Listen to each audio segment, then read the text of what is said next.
Alright, Speedromizer community, we are all set for Dragon Ball Xenoverse 2. Get the Dragon Radar, let's go get some Dragon Balls and something Dragon Ball. Take it away.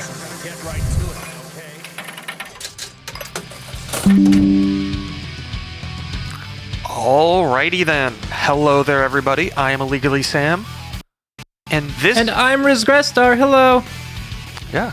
This is Dragon Ball Xenoverse 2. This is the game that I was tasked with learning this Speedromizer event.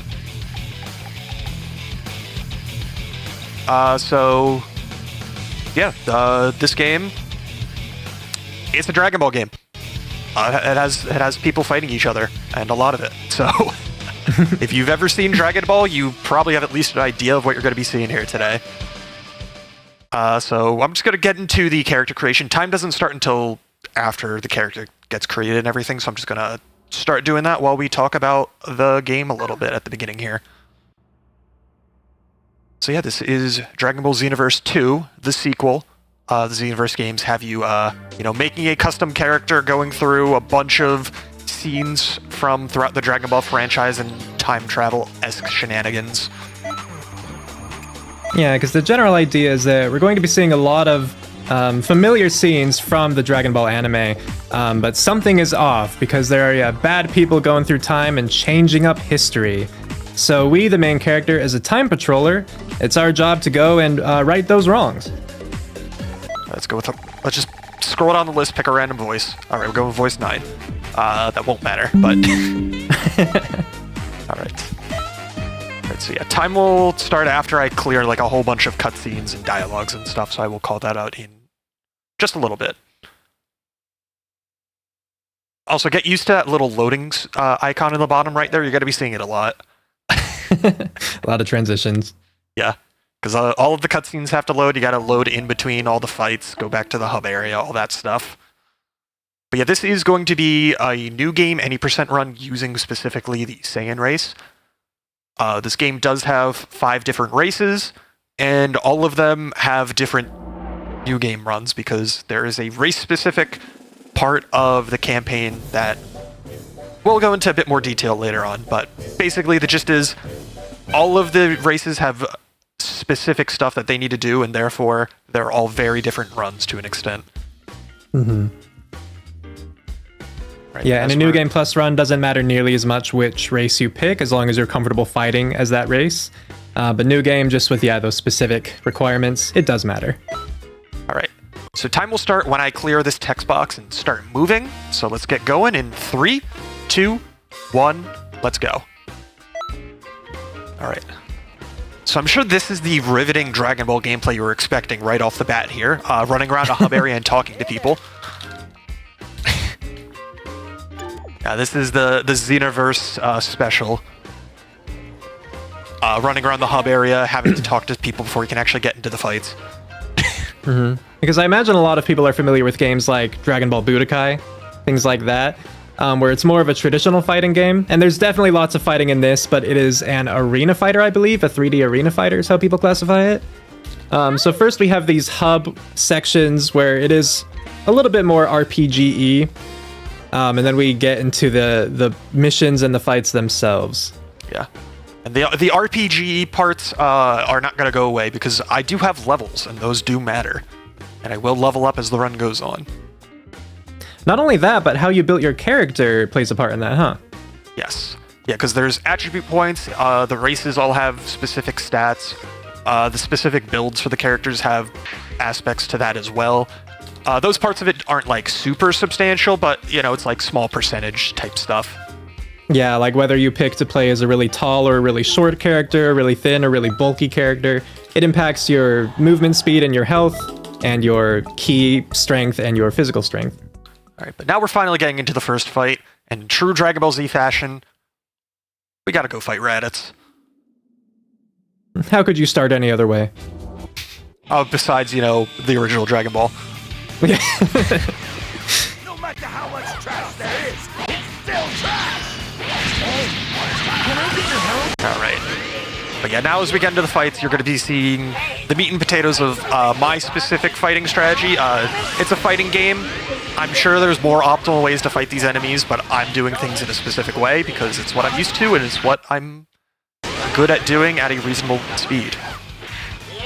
So it's basically just going to be using a heavy combo and then blasting them with a Kamehameha. That is the gist of my personal basic combo. And I want to say, as the teacher of this run, hello, that I didn't provide like a you have to play, like you have to fight this way, because I think that it is a very personal kind of experience. Like you have to find what sorts of combos you're comfortable with, what skills you want to use, and you are limited without going out of your way to like the skill shop or to take on certain extra fights to unlock different skills used, to attack. But I don't think there's necessarily a right or wrong way to do any of this. And yeah, you've proven that these fights can be very well done with, the knockback into Kamehameha and all that. Yeah. It's also part of the reason you didn't provide me with a specific way to go through the fights is because this game is almost a decade old, and therefore it has over almost a decade full of updates. And therefore, the runs that I could reference on the leaderboards are not necessarily conducive to what the game is currently like. Yeah, thankfully, most of what the updates provide as far as like different skills are concerned, we wouldn't be able to run into because those would be unlockable through like very high level extra missions, which we just would not have the time or the capability of completing at this point. But what have the updates actually affected, Sam? Well, the one thing that I noticed is that in the guide that you had written up a couple years ago, you didn't start with the Kamehameha. Very true. The starting with the Kamehameha has been a relatively recent addition. And it's surprising how beneficial it actually is.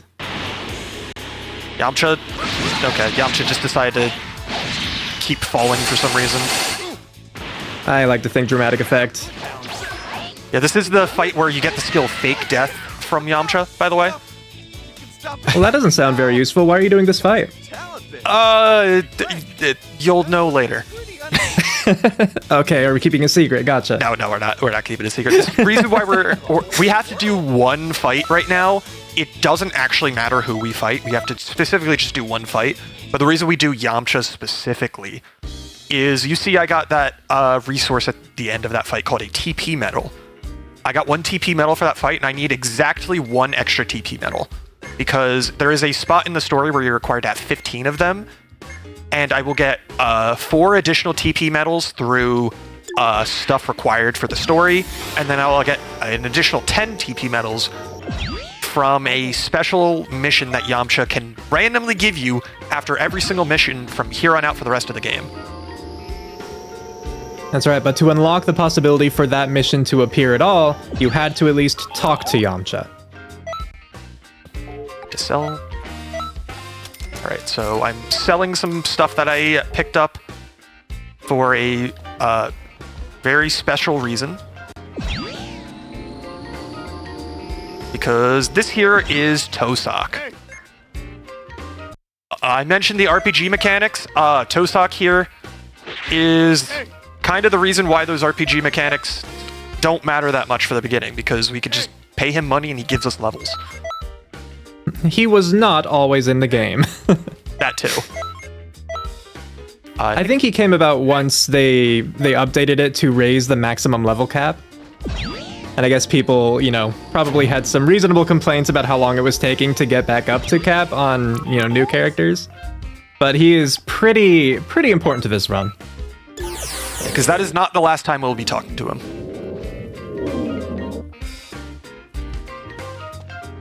Alright, but first we need to head over to the academy here, talk to the Elder Kai, and then leave. Because again, the Xenoverse special, just running around talking to random people. And of course, it's to introduce things, like Elder Kai is there if you want to do, practice specific fighting mechanics in the game. Right. So it's necessary to talk to him, otherwise the next story objectives won't trigger, but we don't have to actually do that. Let's do this! Do the practices, I should say. Yes. And also now we get to see Goku. 2 of them. But yeah, this is the first parallel quest. Parallel quests are a type of mission in this game that you will not be seeing again after this. This is the only time we do a parallel quest because it is the required tutorial for parallel quests. So the good news, though, about it not being part of the main storyline is that beating this parallel quest does give us a TP medal. Yes. Which is part of the routing that you talked about. Yes, so there is, like I said, we need 15 of them. This is one of the 15, and one of the 4 that we just get through doing required objectives. Yeah, like I said, yeah, this it's nice. This is the tutorial for parallel quest, so it's going to be a lot of nothing. I was going to say it's nice. Like you saw, you can bring in 2 allies to help you in these fights in this parallel quest. In this case, 2 Gokus. The nice thing, though, is that the Gokus share your level. And so because we leveled up with Tosok before coming into this, not only are you more powerful than the game expects you to be at this point, but both of your allies are more powerful. Yeah, and I just picked 2 Gokus because it doesn't really matter who you bring in. So I just picked the first slot both times. Mm-hmm. Just a little bit of a menuing save. Yeah, I mean, technically speaking, I could just skip bringing them, but they do damage to the enemies and it goes a little bit faster. Yeah. I actually, when I do runs, I do skip bringing anyone, so it's just me and the Krillin that you have to save. Just because I've had a lot of times where the enemy or my teammates will knock the enemies around and like mess up my own combos. But if they behave, it's certainly another nice bit of damage. Yeah, like that right there, I barely even had to do any damage to that second Cyberman. Oh yeah. Alright, but now that we've defeated all of the attacking enemies, surely we're done. To ignore the fact that there's still multiple more fights to do in this mission. Alright, now we gotta beat up this guy.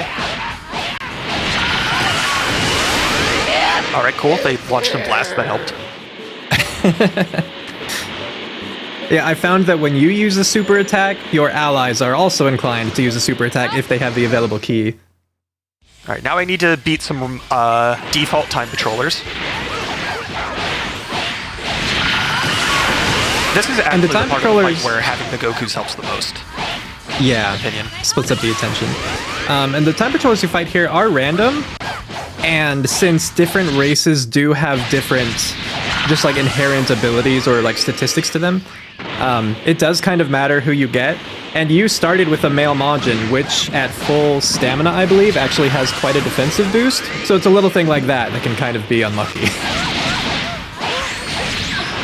Yeah, thankfully, it doesn't like change what I'm actually doing to fight them at all. It just changes how long it takes to beat them. Yeah. Because this is still a tutorial. They're not going to give them very good AI. All right. Yeah, I think the AI is pretty generous for a long time. Yeah. Now we're surely done. It says finished. That means we're done the mission, right? Oh, why do I still have control? But wait, there's more. I'm just waiting for the clear screen. Oh no. Now we have to fight Tien and Yamcha. Like I said, this is a tutorial. It does not end. Sounds good. Yeah, just to show, like, in some parallel quests, you have these time patrollers to fight. In some parallel quests, you have to use your scouter to locate things. In some parallel quests, most of them, really, there's a clear condition and an ultimate clear condition. And so in this case, for the ultimate, you have to beat Yamcha and Tien. Yeah, the thing is with parallel quests, you could technically lose the fight after the regular clear condition, and it'll still count as you beating the parallel quest. But it's faster to beat them up than lose. Why don't you show me? I actually, in the tutorial, you're invincible. Oh, yeah. Okay, I didn't actually realize. I've never tried to not strictly invincible. You'll get down to 1 HP and then will not die. Okay.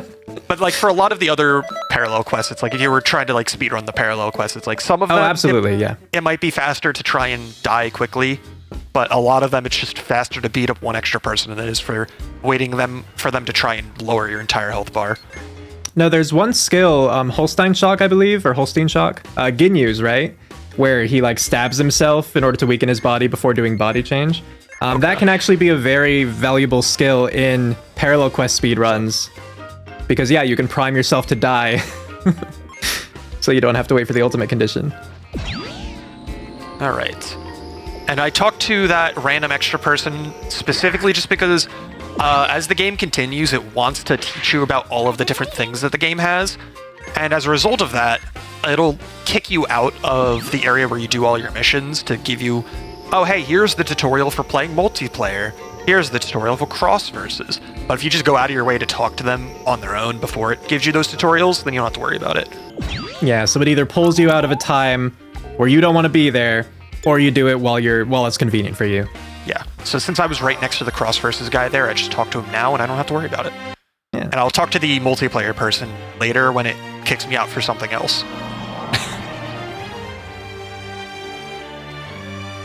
Ow. I just realized I forgot to buy the Super Soul. Whoops. Yeah, why do you need the Super Soul? Because Vegeta. Because Vegeta. Yes. I could go, it's not like hard required. I could do this fight without it, but the fight becomes a lot more annoying if I don't have the Super Soul, so I'm gonna go back and get it now. Do you want me to talk about it some? Yeah, go for it while I make sure I buy the right one. Yeah, so in this arc of missions that we're going to go into, toward the end of it, we're going to have to fight Great Ape Nappa and Great Ape Vegeta. And the game encourages you to fight them in a particular way, but that way is awful and slow. I don't know why they made it that way. What we found is particularly fast is using a charged key blast, but specifically the bomb key type. So there are 5 playable races. Each race inherently has one specific charged key type. And so Majins actually inherently have the bomb key blast. But Super Souls will change what kind of charged key blast you have. So we picked up one that I believe is Raditz's Super Soul, and it changes the normal Saiyan key blast type into bomb. So it just melts the Great Ape health. Oh yeah. It's the only time I need this Super Soul for the entire run, but it is specifically very helpful here. And it doesn't take that much time to get, assuming I remember to get it when I'm supposed to. Like, honestly, even having to run back to pick it up, I'd still say it's worth the time. Oh yeah. And the Those funny fights thing can be about very tedious otherwise. the Super Souls is that they're all named after like random quotes from characters. And I just like the Raditz one that we have is the one that he says to the farmer with the power level of 5.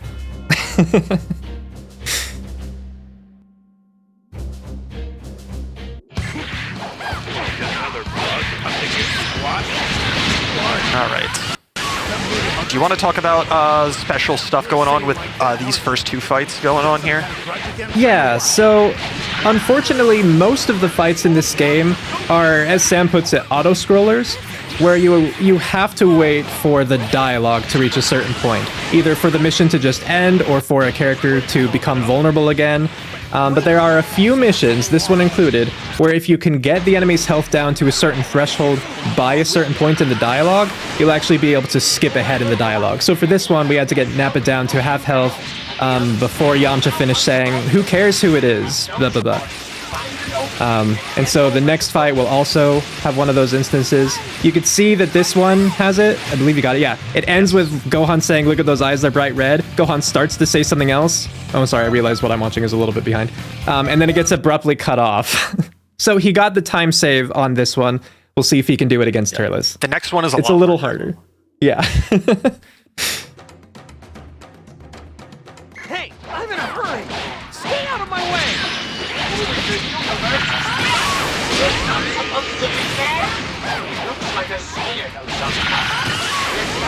Okay, I think I might have gotten it. Just like me for some reason. You did get it. You did get it. Sorry. All right, cool. It took me a little bit longer to reach that point, but No, yes. that's fine. I You think want that's the Elder first time Kai I've to ever say... both of those in the same run. Fantastic, yeah. You want Elder Kai to say he looks just like Goku, and then to see Goku say, "This guy looks just like me" for some reason. It skips Turles' whole monologue about how cool and awesome he is, and how, This one is like a all that full stuff. 40 seconds of time save or something. Yeah. Massive. And the reason why this one's so much harder is you probably saw, like, I got 2 combos out as quick as I possibly could. If I had taken any longer on either of those combos, I wouldn't have gotten it in time. Yeah, so very close, but awesome job getting that. We won't be seeing another one of those until the Cell Saga. Yeah. The other, I know there's more of them, but The rest of them are not ones that I have committed to memory like those first two. Yeah, there's the first bit against the Cell Juniors, and then the final boss. What the heck are you doing? And that one is very hard to get. Yeah, I don't know if I've ever gotten it, but I'm going to assume I probably never have. I'll assume the same. Again, it's really difficult.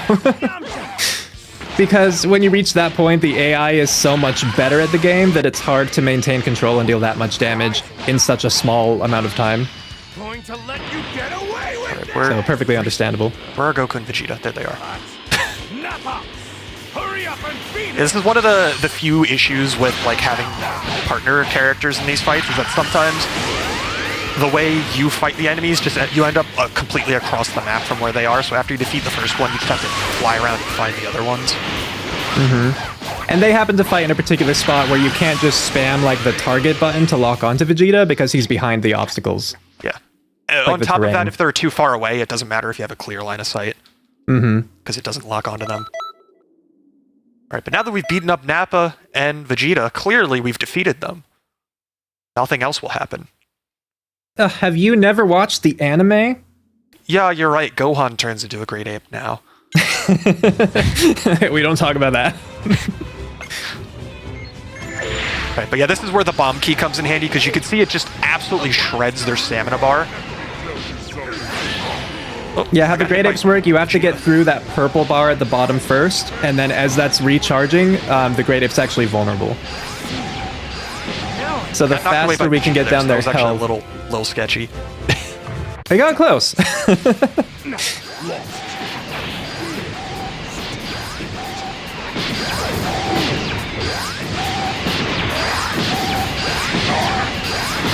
And I also want to just basically get up as close to them as possible so that the blasts don't have to travel far.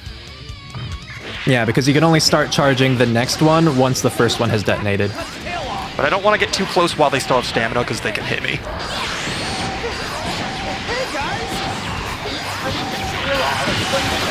Alright. There we go. Nice and easy. Hey. It's also worth noting that if you like knock out the purple stamina bar when they're in the air, because you see them doing flips and stuff, right?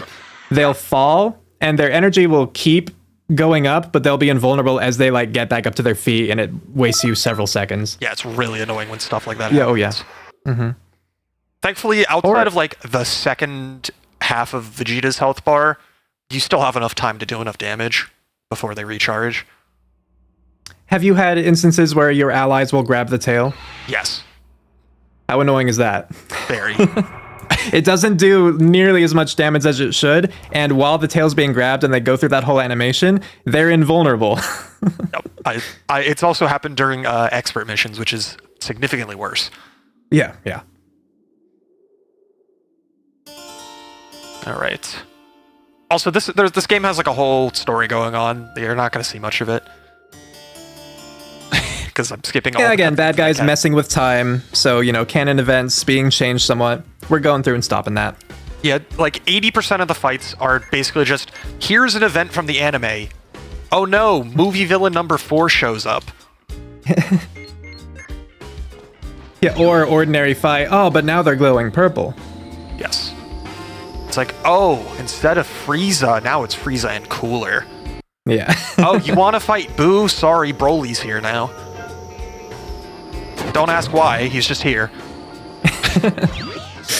Janemba exists. Oops. And then I need to talk to this guy and then do a specific emote in front of him because he'll give me some armor. I don't actually care about the fact that he gives me armor. What I care about is the fact that I can sell that armor. Because he gives me a 4-piece armor set, and each piece of that armor set gives me 20,000 Zenny, so it gets me 80,000 Zenny, and that means I can talk to Tosak and get a lot of levels from him. That's right. Tosak's addition to the run, has been great, but it wouldn't be nearly as good if you didn't have the money to be able to actually purchase levels.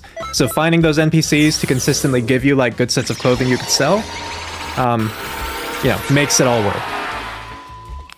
Yeah. Also, right now it's more tutorial stuff because there's these 4 or 5 time rifts around the map that have special stuff going on, like unique missions and like side objectives and stuff. I don't need to do any of those side objectives, but as part of the tutorial, I have to go into each of them and get the tutorial for each of them. And so I'm just going to warp to all of them as quickly as I can, and then leave as soon as I talk to the person I need to. Yeah, because the side missions, for the most part, are just to unlock the post-game, which is not covered in this category. Yeah.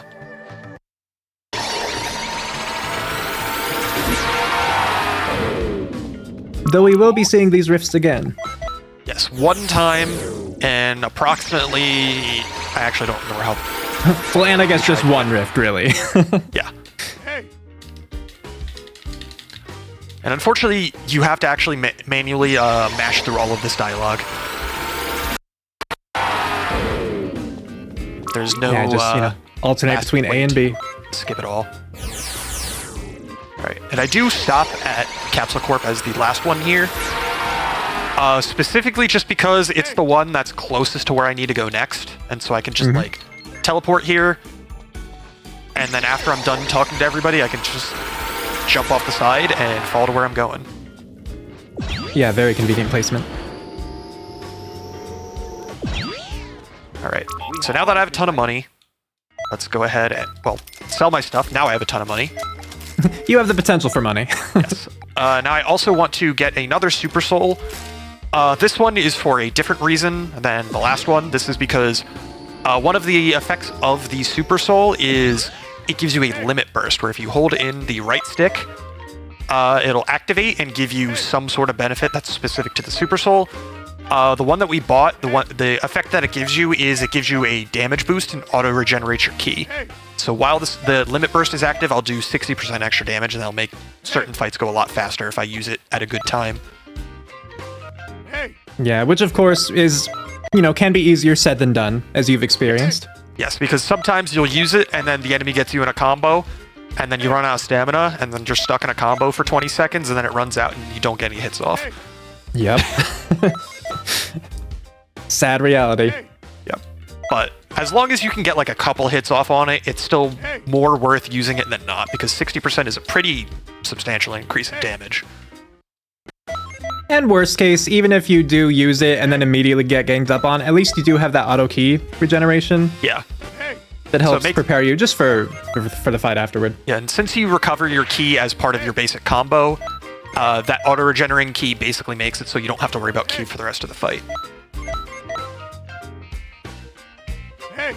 Alright. Do we want to see if there's anything to be read while we're going through these last levels? Yeah, we're talking to Tozok for a while if you got anything, DJ. No, I have nothing yet, but Chad is absolutely loving this run. Many Dragon Ball Z abridged jokes are being made. Oh, fantastic. Perfect. So, I got nothing to say but hilariously derailing one-liner. Well, you know what they say. We're hilarious and they will quote everything we say. Something funny to note is that I've never actually watched any of the actual Dragon Ball anime. I have watched Dragon Ball Z Abridged, though. I played this game before I watched any of the anime. And I've since watched all of the original and all of Kai. But no GT or Super yet. Okay. I mean, you probably get the gist of what you need to know from Super from this, or from GT from this game. Yeah. Yeah. Then I want to let's go ahead and get my Super Soul equipped, and then I have a ton of attribute points, so let's use them. Because we're basically out leveling everything we're supposed to be fighting against by like 30 levels at this point. So we are very, very overpowered.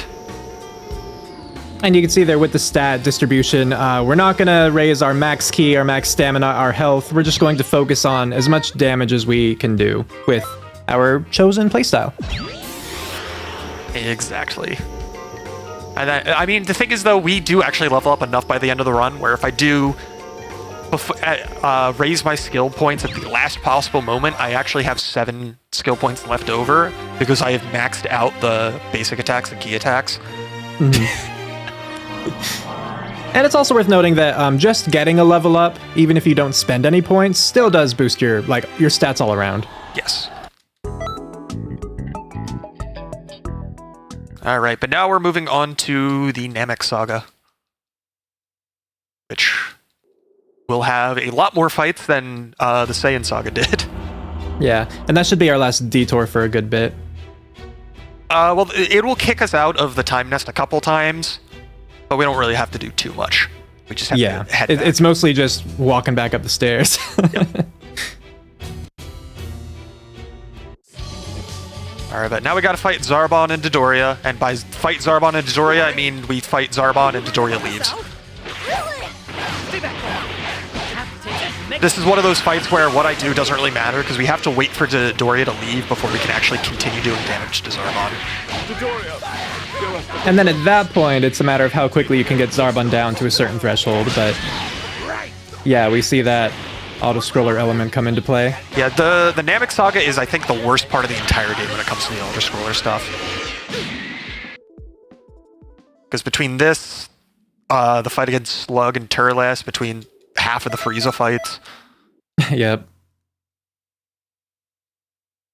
Because also, yes, we fought Turles earlier. Now we have to fight Lord Slug. Everybody remembers him for the anime, right? He definitely isn't only in one movie. Yeah, I've never seen him outside the game. I mean, I know him because he is in one of the movies that Dragon Ball Z Abridged parodied, so... Okay. Yeah, like I said, they take a lot of villains from the movies and just stick them into scenarios from the anime. So we've got Turles, we got Slug, we've got Broly, we got Cooler, we got Janemba. I mean, yeah, probably easier to make fan fiction out of them when there's not that much established lore. Yeah, exactly. That's just a small. Janemba's not even from a movie. I think he's just from a special. Oh. I think he's from the Plan to Eradicate Saiyans. And then they I think they remade that and made it like Plan to Eradicate the Super Saiyans or something with Raging Blast 2. They remade that whole special. Yeah, no, I know he's a movie villain, but I'm trying to remember if it was actually a movie or if it was just like a special. Oh, did I have the wrong? Oh no, I was thinking of Hachiak. That's what I was thinking of. Yeah, okay. They all blur together. They're not. Half of them are not memorable outside of looking cool. Who's Hachiak? They all like I said, I've never actually watched proper Dragon Ball, so like my knowledge is decent at best. Also, that's the Dodoria fight. We're already done. Yep. Being very over-leveled and not getting gated by dialogue means these fights go very fast when they let me.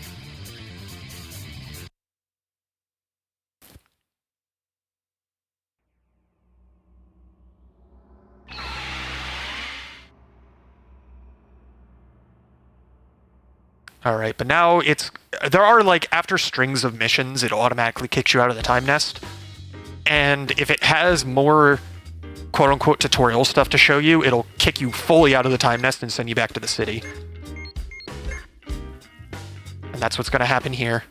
Because unfortunately now it's time to visit the DLC theater.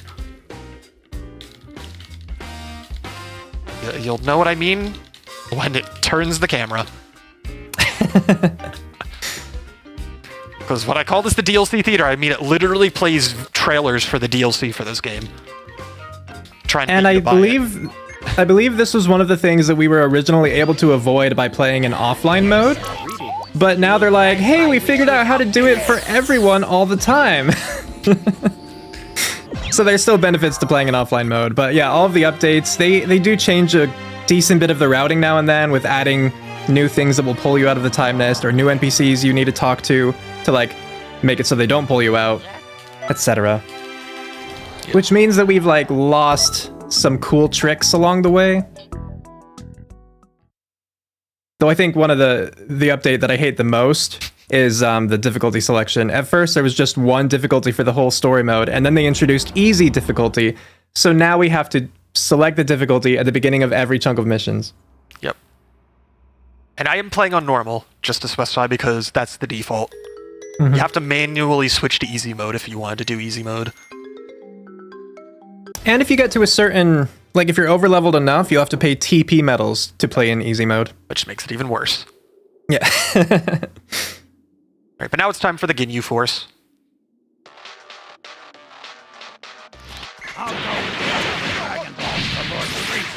But yeah, the first fight here is just we beat up Raccoon and Goldo, nothing special. And since we're so over-leveled, I basically just do 2 combos and they go down. Oh, Raccoon needs like 1 more hit real quick. There we go. Alright, now we gotta throw a few dog treats at Goldo.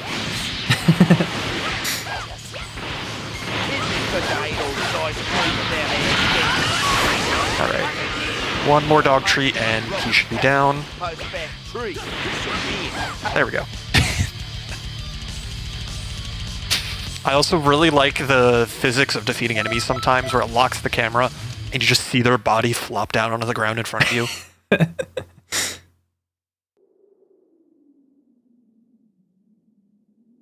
Alright. Yeah, I like that with the second expert mission tutorial, where you just see very distantly. Or it just falls. Or any of the missions where you're in space. Alright. So we go immediately from a mission where we could just beat them up as fast as possible to being stuck watching more dialogue. I forgot how long this one is until I started the mission too. This one's actually pretty long. Yeah. And so of course it's times like these where it's helpful to know when people are going to become invincible, so you don't like pop your limit burst too early. Yeah. And it's also helpful to know when they start being vulnerable again, because you're kind of just like going around doing random stuff, waiting for them to become vulnerable again. But if you're able to time it and you like start a combo right when they become vulnerable again, it helps speed things up a little bit.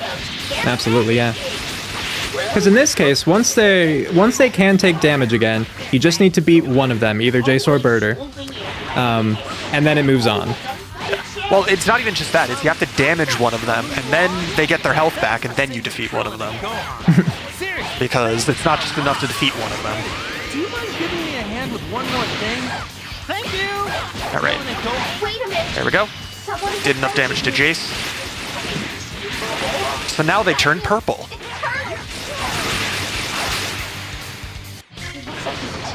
And because it defaults on locking onto Birder for the second half, he's just the one I try and defeat because it doesn't matter. Does it feel good that this time you can actually take him out? Yes, because I don't have to wait for another 40 seconds of dialogue to go.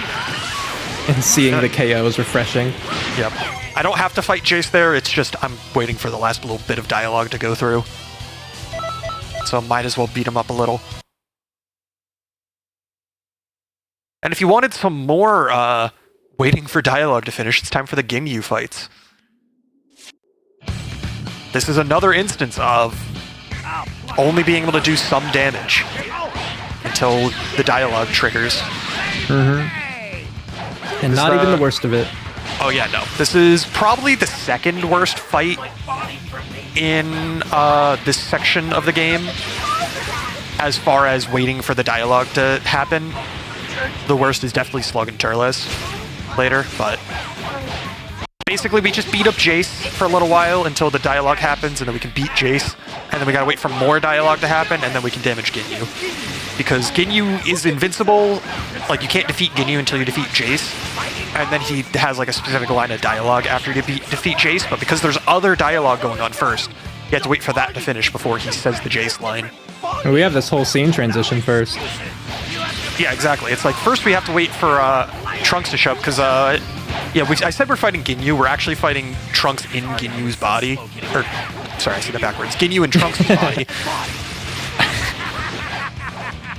And then Trunks shows up in Ginyu's body to help us. But now that Trunks is here, we can beat up Jace and we can start damaging Ginyu, but we can't defeat him. Yeah, I gotta wait for another cue of dialogue for that. Yes. It's like when I say this game has a lot of auto-scrollers, this is what I'm talking about.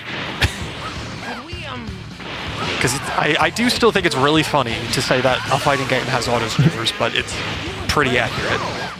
I have tried so hard to find a way to bypass the dialogue requirement, but unfortunately no luck yet. Oh, well, he became vulnerable right when he was in the middle of grabbing me. That's unfortunate. Yeah, because as soon as he says the fabulous Jace lost, then that's when he becomes vulnerable. Alright, now that we've defeated Ginyu and Trunks' body, now we get to fight Ginyu and Goku's body. Tables have turned again. Also, Turles is here, but that doesn't really matter that much. Alright, never mind. Regarding... Just took a blast for Ginyu. But you have to beat them both anyway, so it's fine. Yes, but regarding having to wait for dialogue, I actually do want to point out that it is actually like the length of the audio track, because if you play this with Japanese dubbing instead, the run takes longer. Does it really? I didn't know that. It's like an 11-minute difference or something. It's something. It adds up over time, yeah. That's funny, because it's like, for most games, languages like Japanese are the faster one, but that's because it's not audio, it's because of text. Right, the character's the text, right? 11's probably an exaggeration, but trust me, Japanese was longer. Yeah. Significant enough to care. Yeah. Because I imagine if it wasn't very significant, you might just put the game in Japanese for fun occasionally. Yeah, and similarly, it's a DLC mission, I believe, that there's a bug, I think in the English track, where there is no audio, and so you just see like the dialogue boxes zoom past, and you can beat that mission just as quickly as you can.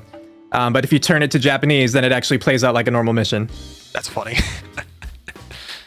I mean, it's not a bug, but it's just that isn't that just the entirety of Fu's dialogue? Because for some reason his audio track is like a quarter of the volume of everybody else's. Oh. There's something going on there with some of those, yeah. So, because it is a Fu mission, I believe.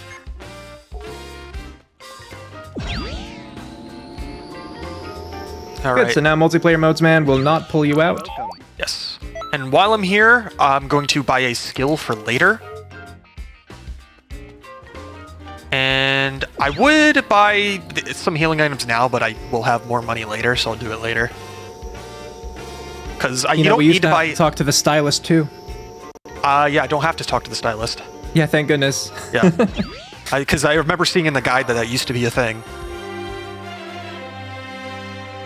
But yeah, later on in the run, I will buy some healing items. Not because I need healing items, but because some of the fights can be very, very mean to you. And so it's safer just to buy some healing items and equip them so that if something does go wrong later on, you can just use them and get some health back. I mean, especially just as a marathon strat, definitely recommend it, yeah.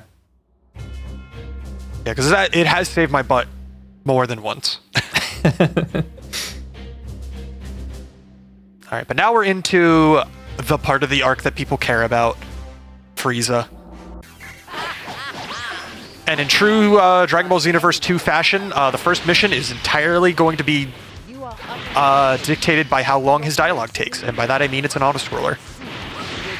Not entirely, actually. If you get Frieza's health down to a certain point, it'll trigger the last bit of it. Yeah, but I say it's an auto-scroller because that last bit of it is very long. Oh, okay, for sure, yeah.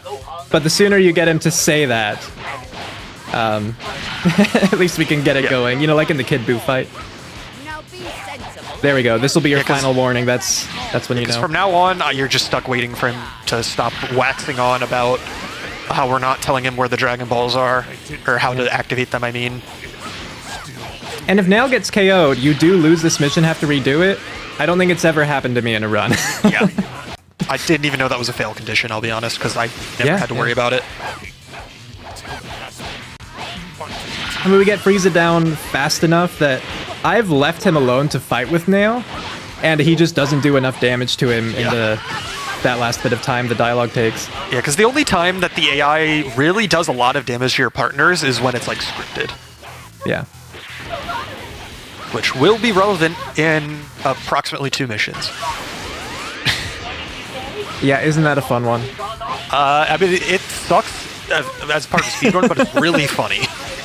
Yeah, I'm okay with it. It's like, I can't really do anything about this. But it's amusing. Alright. The dialogue is almost done. Yeah, this is why... just another reason why this section of the game is awful with these dialogue triggers, because it's just so much talking that you can't do anything about. But time for the worst one. Like, I wonder how they decided what dialogue is so important that they can't have the players skip it, like compared to other bits of dialogue. Yeah, because it's like sometimes, on top of that, I don't even understand why some of the weird dialogue skip stuff is even a thing. Because it's like, how would they ever expect you to do enough damage to Turles in the first half of that fight to be able to skip that dialogue? Yeah, I don't know. For example, it's like, I don't know. All I know is that it's time to fight Slug and Turles at the same time, and this fight has so much waiting. I would say that this is the first difficulty spike when you're learning the run. Yes. Casually, I think this was the first fight that I actually lost. I think so, yeah. Alright, so we've done enough Because, damage yeah, to Slug. Can't damage him anymore. Let's switch to Turles.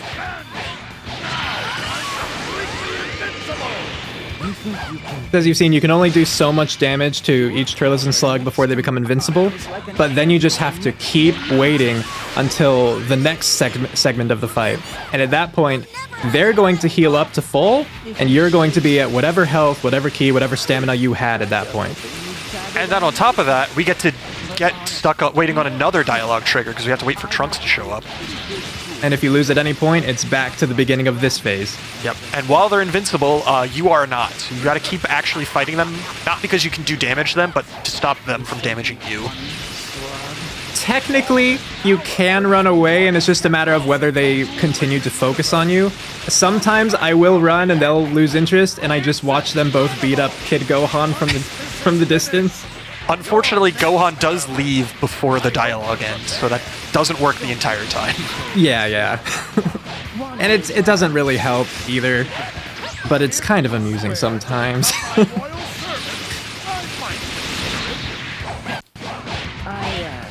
I mean, even without letting them beat up Gohan intentionally, you could see that he has no health left. Like, yeah. He will not die. Yeah. I think he's technically invincible at this point. Yeah, but like, you could tell that they did not care to scale him up in any way that's helpful. Yeah.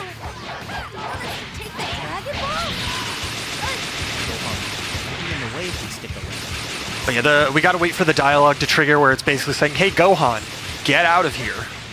Leave. And then once he leaves, we can finally start to get to the next part of the fight. I owe you a lot. What's happening? I feel a surge of pure dark energy. Alright, we can almost damage them. There we go. Now we can damage them. Now that Gohan is gone. And since I damaged them so much, I can immediately just knock both of them out. Alright, and now that we beat them once, let's fight them again.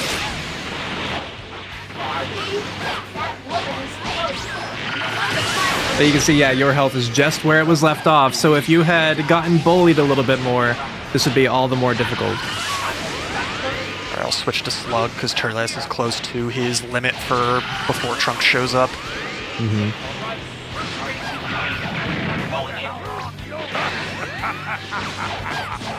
Alright, and this is also the first fight where the enemies will actually start using their ultimate attacks. Which is also part of why this is a difficulty spike. Yeah, once you know what's coming, and you just get better at the game in general, it's not that bad, but when you're first getting into this, goodness. Yeah, and if you just aren't paying attention by accident or something like that, the ultimate attacks take out like half a health bar at a time.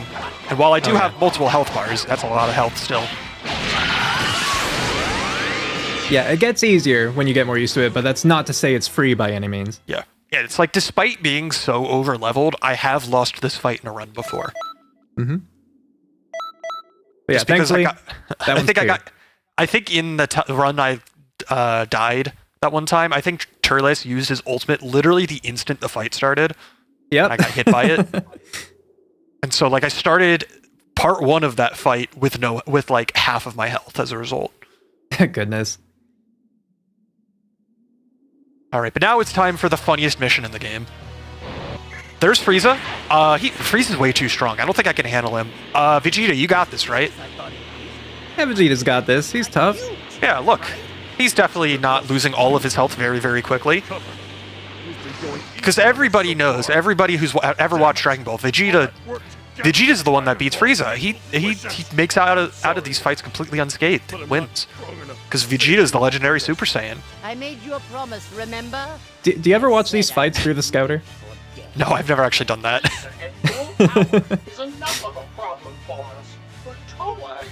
But now I can. Yeah, there you go. See? They're doing a good job of beating up Frieza. Oh no! What happened to Vegeta? Okay, Oh, cool. no. We're moving on. Yeah, the requirement to move on to the next part of this fight is literally Frieza defeating Vegeta. But I guess I'll finish. Yep. And so You the can fastest way to technically do a sliver of damage to Frieza, but then you just have to wait for dialogue. If you keep fighting him, you're just distracting him. So let him do his thing with Vegeta. Let Vegeta get knocked out, and then you're done. Yeah, that's why it's the funniest mission, because it's literally the mission where you have to not do anything and hope that Frieza knocks out Vegeta quickly. Yep. I'd like to ask if you give me a little bit of time. Alright. Honestly, all of the Frieza fights are kind of complete pushovers until the last one. This is for you. So I'm a saint. it is kind of funny that like the first experience with Final Form Frieza is literally just do nothing and then you absolutely clown on him for 2 full fights. Because first Goku had to charge up the Spirit Bomb, which definitely worked. And then because the Spirit Bomb definitely worked, now he has to go Super Saiyan.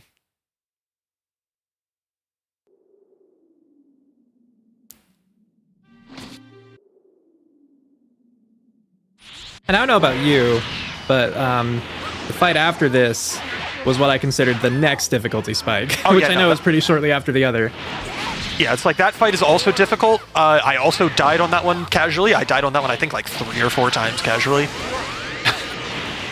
Because it is legitimately difficult because it's against 2 strong enemies that spam ultimate abilities.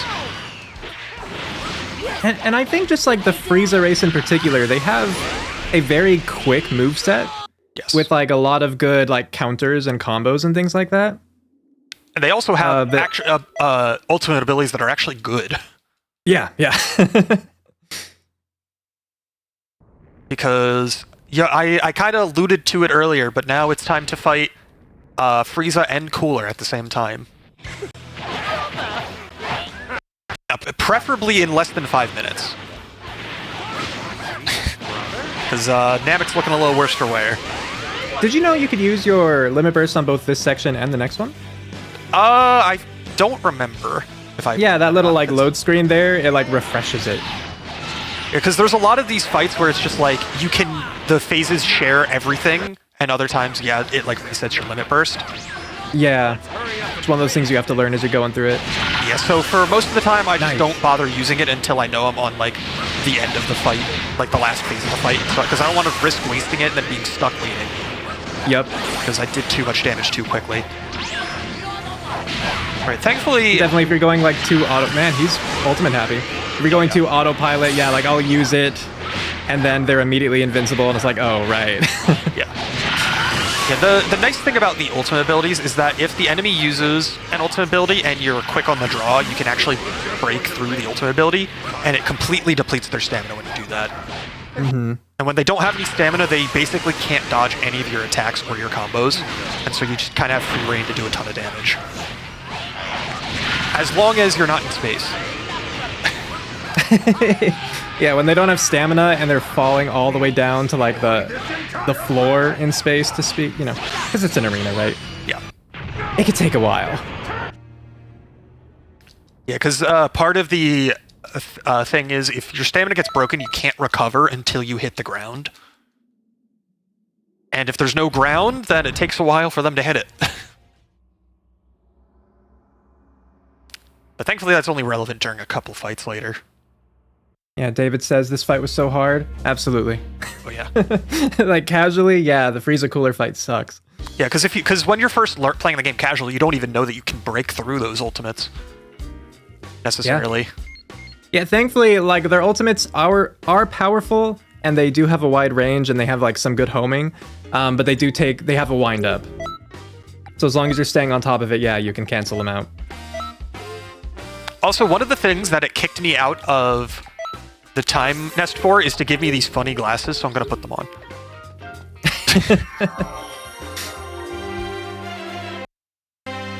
Because these glasses were to celebrate, what is it, 10 million players of this game or whatever? Something like that, yeah. Nice. Yeah, I forgot to ask about that right when I got them, so I put them on now. So yeah, now we just have these funny glasses on for the rest of the run. Yeah, no mechanical benefit, but now all the enemies know. Yes. Now the enemies know what our goal for the next Speedromizer is, to raise $10 million. Just casually beat out GDQ by 7 million or so. Yep. You heard it here first, folks. Alright, now it's time for the Cell Saga. Which has despite being like pretty comparable to the Frieza Saga in terms of like the actual content in the show, has significantly less going on in this game.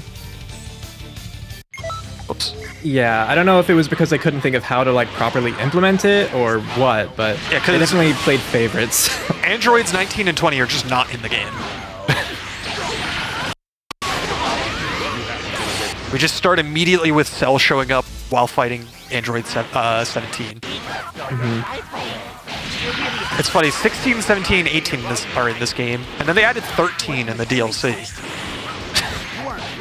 And then, you know, still, I don't know if they added 19 or 20 in a later DLC that I'm not aware of, but I don't think so. that's just really funny to add specifically just Android 13. Unfortunately, he does not have a trucker hat. What? What even is the point? What's the point of Android 13 without a trucker hat? He still has the goofy dub accent at least. But he does not insult Trunks' haircut.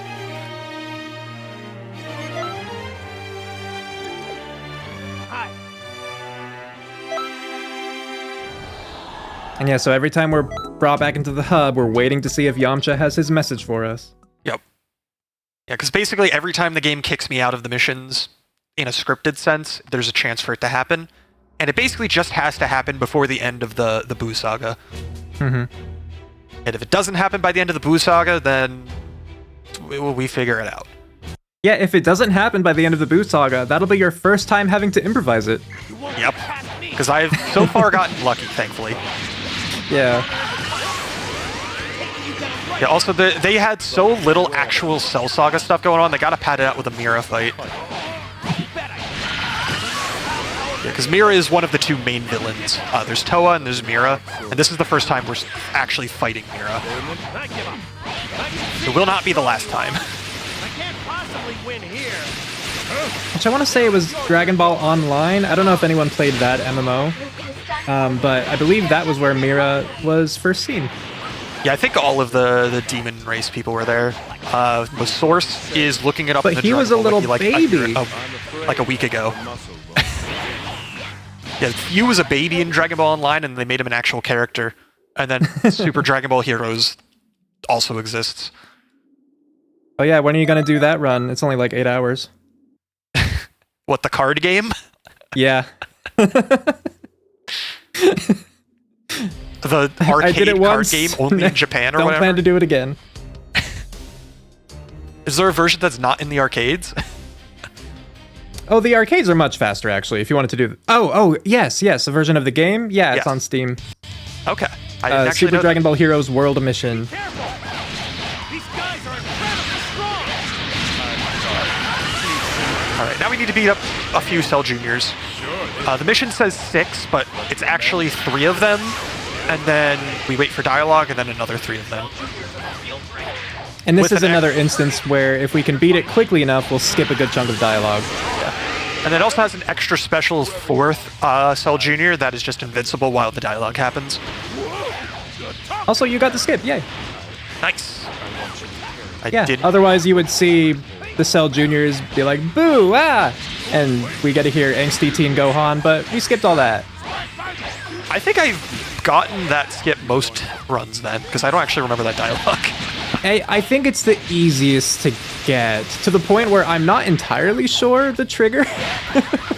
The others I know, like, the amount of health and what line of dialogue. I don't know about this one. Also, I'm But specifically that does fighting- mean you've gotten 3 of 3 or 3 of 4. Yes, I'm 3 for 3. Yeah, but this Cell, There we go. That's what I was trying to I say. want to beat up this Cell Junior not just to stop it from fighting, but because I want to have as much key as possible going into the second part of this fight. Because you might have noticed I bought and equipped a skill. That skill is specifically just used in a couple of fights here in the Cell Saga. It is Super Key Explosion. If I use it, it's an ultimate attack that just does a giant area of effect attack around my character. And so if I'm in a fight with like a ton of enemies, it has the potential to just knock out a bunch of them without me needing to actually fight them. So in Phase 2, It when could do the Cell nothing. It Juniors- could do it all. yeah, the Cell Juniors decide to all target me right away, I can potentially knock out all of them right away. Let's see. I got 2 of them, I'll take it. Oh, 2 is fantastic. Yeah. And yeah, and I there's have ano- rarely gotten all of them. yeah, there is another fight later that is the next fight where I'll be doing that 2 more times, because it's another fight against tons of enemies. Alright, this last Cell Junior is being mean. There we go.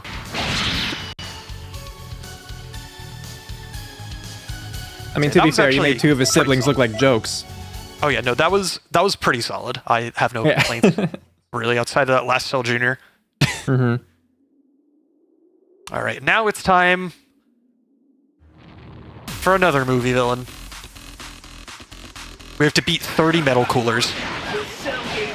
And yes, you heard me correctly, 30. Because we have to beat up 8 of them, and then cutscene, then beat up another 10 of them, then another cutscene, and then 12 of them. And this is the other fight that I want Super Key Explosion for, because as long as I have enough key, I can potentially knock out like 3 or 4 of them at once if I get lucky. In both Phase 2 and Phase 3. Yeah, because like we've talked about, sometimes a mission will have it, clean slate, right? You're at full health, but 0 key, etc. This is one of those, after this transition, we'll have whatever we had going into it. I don't want to target Cell. Stop trying to target Cell. Thank you. Right? Okay. So yeah, after this very, very long loading screen, I But we got will some good use, music. my Super Key Explosion. Hopefully take out a few coolers. Sorry, metal coolers. I need to specify, they are different characters, technically, as far as the character select goes. Let's see, I got 2 of them, I'll take it. That is We take it. not phenomenal, but it could have been a lot worse. Yeah, for sure. And I think I did damage a couple of the other ones as well, but they didn't get knocked out. Thankfully, these metal coolers are weak enough that I can knock them out with literally just 1 heavy combo.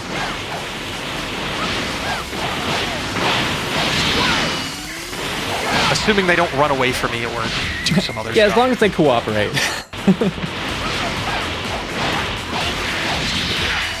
Yeah, and then Phase 3, honestly, is not as bad as Phase 2 because we have Trunks here helping. And because these guys are so weak, Trunks actually has a good chance of knocking out like 1 or 2 of them without you doing anything to them. Yeah, the only real downside I have with that is that sometimes Trunks' presence will attract more of their attention right at the beginning. Yeah. So I feel like it's easier to get more with Super Key Explosion in that first phase. Yeah. But I have literally won this fight while in the middle of getting comboed by a metal cooler because Trunks knocked out the last one. Yeah. Alright, I got 3 of them. Ooh, nice. Yeah. There we go.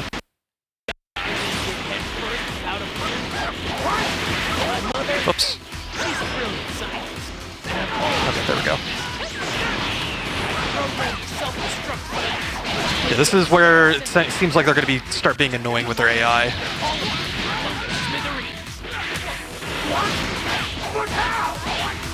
Alright. Just a few more to go. 5 more and I will defeated 30 metal coolers. And I will say the really annoying thing about these fights like this is that if you're not locked onto the enemy that's currently attacking you, you can't actually use your escape by just hitting the A button. Oh, yeah. Mm-hmm. And so like if it locks you onto the wrong one and you're trying to quickly switch, you're just getting beat up the entire time. Alright, but thankfully Trunks is putting in some work and knocking out a couple of them. There we go. Speak of the devil. Good work, Trunks. Thank you. He got number 12. One of the few fights where having the AI with you actually does genuinely help. Most of the fights, they don't really do much. outside of draw aggro.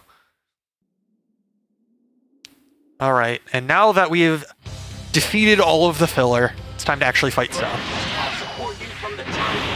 And this is the first time that an enemy actually has like 3 health bars. Which actually does matter a lot, because as the game continues, the enemies will start just having more and more health, and it'll just take longer and longer to actually win the fights as a result. But thankfully, with the power of Limit Burst, I'll actually just do a lot of damage with each combo. And so as long as he doesn't constantly spawn his evasion order, I'll be fine. Mm-hmm. Okay. I at least got 2 full combos off with the Limit Burst, so can't complain.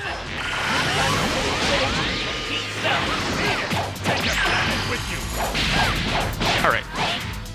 Took a bit, but I got through. Alright.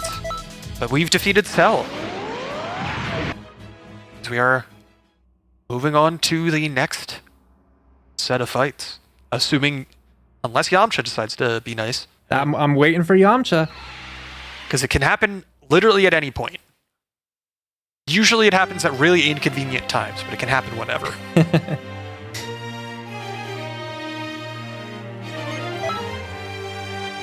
Okay, no Yamcha. Alright, that means it's time to do the next part of Dragon Ball, which is not exactly actually part of the main story, but kind of is. It's time for the Future Trunks part. Because now Android 16 is going to show up and start fighting Future Gohan.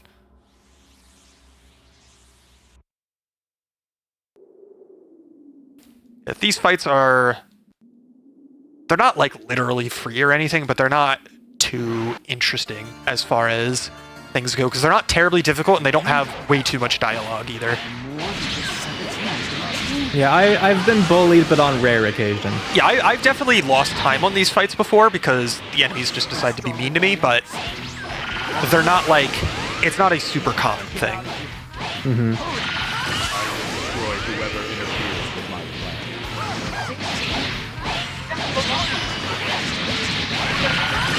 Alright, there we go. Knocked out 16. Now it's for part 2 of the fight, where Mira shows up again.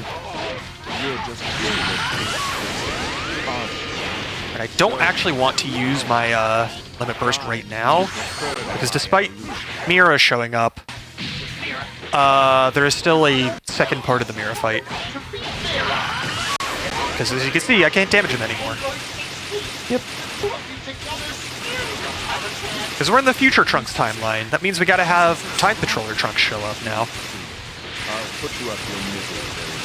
Because we're no match for Mira. Ignore the fact that we already kicked his butt and literally can't do any more damage to him because we kicked his butt too much. I know, they have so little faith in you. Alright. Alright, there we go. You can tell we didn't beat Mira because he's not flopped on the ground. He's still just floating there. Alright, now that we did the pre-time travel future timeline, now it's time for the post-time travel future timeline. Because that was makes sense. That was with adult Gohan. Now we need to go do the next mission, which is we will be with actual Future Trunks and not Time Patroller Trunks. Because this will be after the events of the Cell Saga when Trunks goes back to the future to beat up Androids 17 and 18. Yeah, now Cell showed up and absorbed them, and so we have to fight him, and then also Android 16's there again.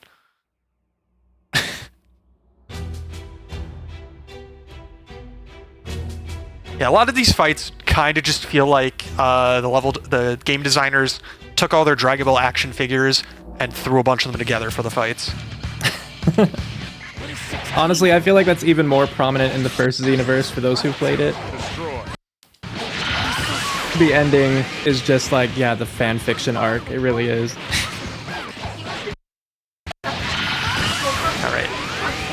So we beat up 16, but like I said, that's not all we're going to be fighting here. Because 16 turns evil, and it also Cell's here now. And they're both purple. It's wild. Yeah, they're purple for an amazing reason.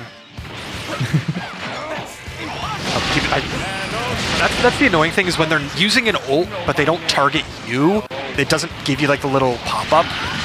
Yeah. And so it's a lot harder to tell when that happens. But you can tell because they're invincible while they're charging up their ultimate unless you break their stance. And so it's actually really important to know when they are charging up their ultimate when they don't target you. Because just because they're not targeting you doesn't mean they can't hit you. Yeah. And usually they have voice lines or certain animations associated with it. So if you're paying attention and can react quickly enough, you can still get it.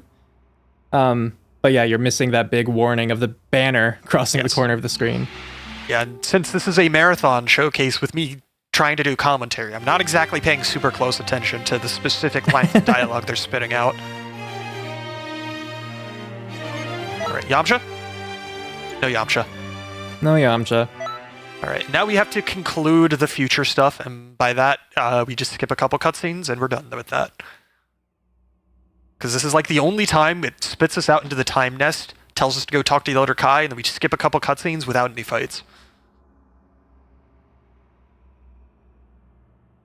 But now that we're done with the future Trunks stuff, now it's time for more tutorials.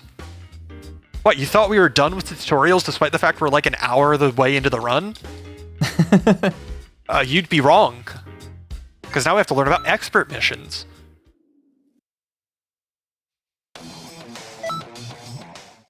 Yeah, expert missions have some unique mechanics that don't show up in any other kind of mission, not in the story and not in parallel quests. Only in expert missions, and so it has to force you to learn about them.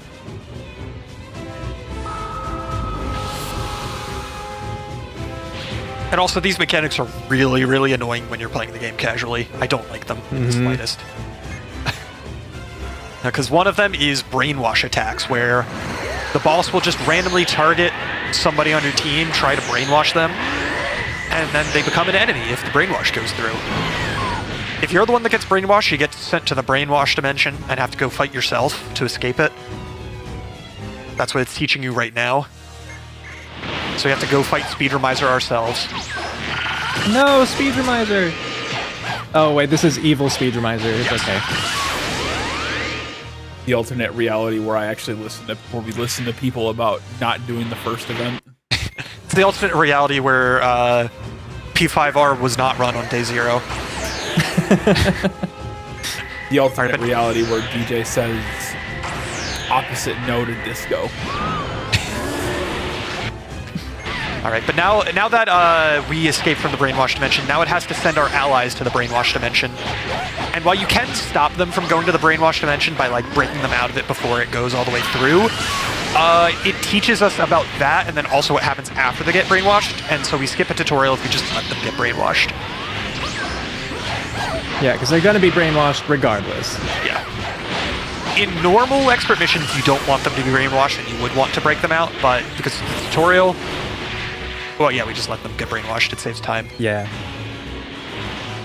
And then the last thing, giant ball of evil energy that we gotta go fly into. Yeah, you can either run up and like melee it like this, or you can launch a key attack at it. Yeah, but since it's the tutorial, meleeing it takes like 2 seconds to send it back. Yeah, so, super fast. Yeah.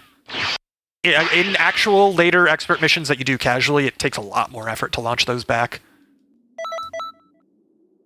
Alright, now that we're done with this expert mission, Yamcha. Yamcha? Yamcha? You know you want to. Yamcha? No Yamcha. Alright. Oh, is he gonna give us bad marathon luck? There's still like a solid like 6 or 7 opportunities. There's still some time, yeah. Yeah, because for some reason the Boo Saga just kicks you out a bunch of times after like one fight. Mm-hmm. In addition to another thing that I need to do before then. But first we gotta do the second expert mission tutorial because one wasn't enough. Now it's time for the expert mission mechanic that is even worse than brainwash attacks. Yeah, they just... Every so often, some of the expert missions, they just send you into another dimension where you gotta fight an enemy and come back. As you're playing the missions offline, the AIs will never break free on their own, and so you're like by yourself with the boss trying to free everybody else. It's awful. I hate it. Yeah, here thankfully we have one Cyberman. Yeah. Sometimes one of the AIs does get sent to the same dimension as you, but sometimes you're by yourself. And then you gotta actually manually go back. It doesn't just send you there automatically after you defeat the Cyberman. Alright, now that we're here, we gotta go free all the AIs from the evil purple crystals.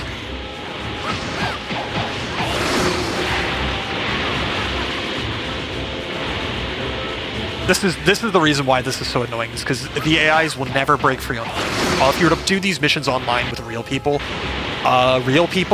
play better than AIs most of the time. So that's not a problem. Thankfully, Turles goes down basically immediately. Just see his body splat in the background. Alright, but now we're done with all of the tutorials for the expert missions.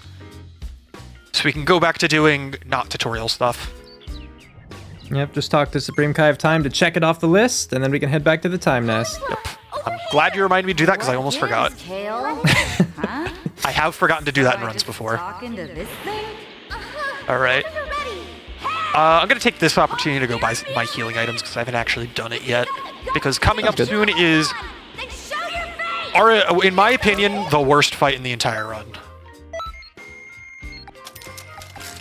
Buy a couple mediums just for safety, and then buy a few regen capsules. There.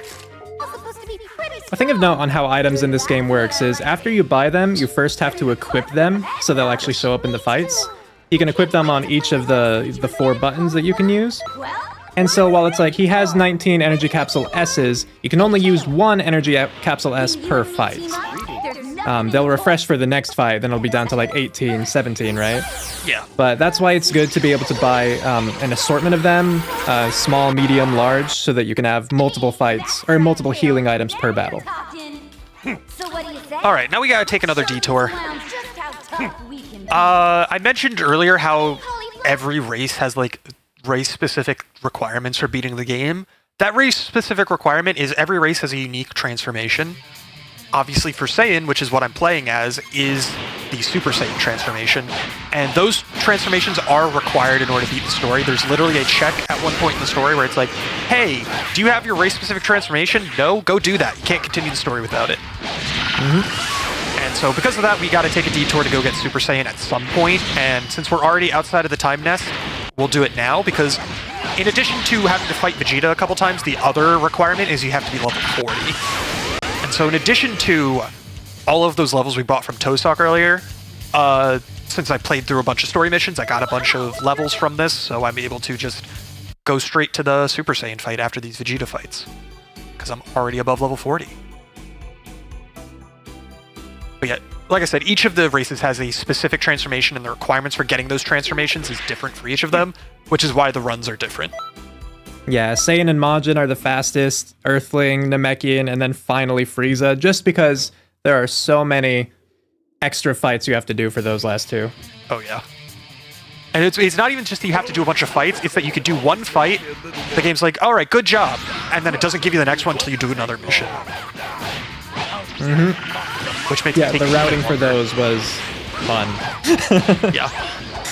And on top of that, the Namekian missions are all just recover a certain amount of Dragon Balls while enemies are fighting you. None of them are actually just normal missions. Oh, that's right, I was gonna say, this game was like introed with collecting the Dragon Balls. Yeah, we're not gonna collect a single one. Yeah. I could go out of my way to get a single Dragon Ball real quick if I wanted to, but it is not required for the run. Yeah, we'll let the rest of our team handle that in the background. Yeah, the Frieza race, what is it, like 10 plus missions or something you have to do? I've written it down somewhere. Yeah. But and then thankfully for Super Saiyan, it's literally just 2 fights with Vegeta and then the Super Saiyan transformation fight. And that's it. And for Majin, it's a matter of you have to feed Majin Buu enough, and then do a single fight. Yeah. So collecting the food does take some time. Yeah, because the But fastest it's way to pretty get straightforward. food is just by getting a ton of money and buying water. Yeah, you get money, you buy food from the shop, and then you just go load them with it. Yeah, it's not even So that I'll you just buy buy food from the 99 shop. bottles of water, Yeah, you just buy and then pick up like a 99 cupcake. bottles of water, and it's really funny that that is the fastest way to do it. Yep. But for Majin, there is still a level requirement for all of them, so even though you just need to give Majin Buu a bunch of water, you still need to level up enough to get the transformation after that. Yeah, what's nice is when you can route out the clothing that NPCs will give you. Like you saw that after doing that Vegeta fight, you were given an entire outfit to wear. All right, But here, and I'll let you talk about this one. the reason why the Super Saiyan fight is kind of hot garbage, by the way, is ironically because they give you the Super Saiyan transformation. Before the transformation, it's just a fight against two strong enemies. It's not that bad. It's like a little annoying at times because they can be annoying at times with their AI, but for the most part, it's not that big a deal. The problem is once you get the Super Saiyan transformation, it replaces your entire skill allocations to where you have the Super Saiyan transformation and literally nothing else. So my normal strategy of using basic attack Kamehameha doesn't work when you don't have Kamehameha. So it's literally just basic attacks. That is all I have at this point. I can't do anything else to them. Yeah, and they just keep coming back, too. Oh yeah, on top of that, it's like, yeah, you see I'm knocking out all their health bar? Yeah, that won't last. Ooh, Because after I finish knocking out dodge. Vegeta here, they just come back with full health and have to do the entire thing again, but with no Kamehameha. how often out of habit do you try to use the Kamehameha anyway? I've thankfully gotten it out of my system for the most part, but Good. it has happened in the past. Impressed. I'll have to face you in this. But thankfully this is the only fight like this. You don't have to worry about it outside of this fight. Okay, and I've been told by the chat, Sam, that it comes from a need, not a desire. You have to create that need. Give it everything you got. Don't hold back. Yeah. Also, I'm just going to use healing items now because I've got so many of them, I'm not taking any chances with this fight. Because this fight is so long, and if you were to die at this point in the fight, you have to redo so much. Yep. And I have lost this fight a lot of times. Like, I have only done 5 full runs of this game. Of those 5 full runs, I have died on this fight 3 of them. And only my 2 most recent PBs I've gotten through this fight without dying at all. And that's partially because I have started giving myself 1,000 healing items. Not bad at all. I mean, yeah, it might take some time to get those healing items, but if it saves you, like, minutes of this fight... Yeah, because having to redo this fight even a single time loses you like 3+ minutes, depending on how fast you get through it. Keep up in this fight. You were really on your toes. Alright, thankfully they weren't too rude. You finally broke Yeah, thank goodness. the Super Good work, good Saiyan work. barrier. I don't think that's the best Super Saiyan fight I've ever had, but that was definitely Result. top 50%. Enjoy your new power. Try to use it for good. Alright, and now that we have Super Saiyan, I'm gonna like basically never use it. Because it does give you benefits, but it also has some drawbacks, and those benefits are pretty marginal. Outside of like maybe one specific thing that I don't really even use that much.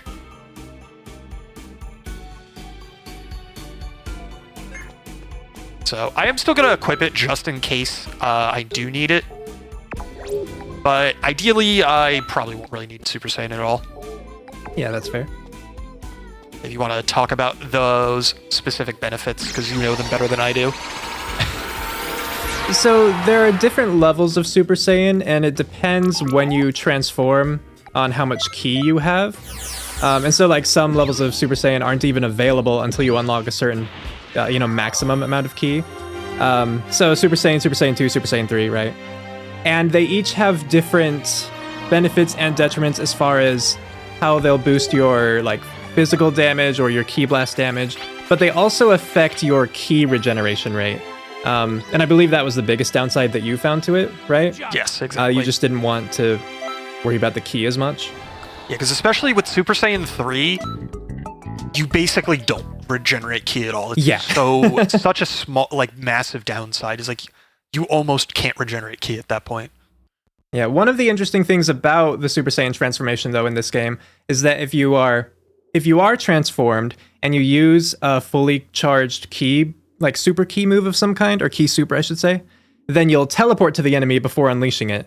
And so my current run of this as a Saiyan is I'll use Evil Explosion that you get from training with Piccolo for the first time. Charges up pretty quickly, has a pretty good area of effect, and since you're teleporting right to them, you know, it's a nice blast. But yeah, that was before trying to factor in any Kamehameha into the run, because again, we didn't start with that skill initially, so.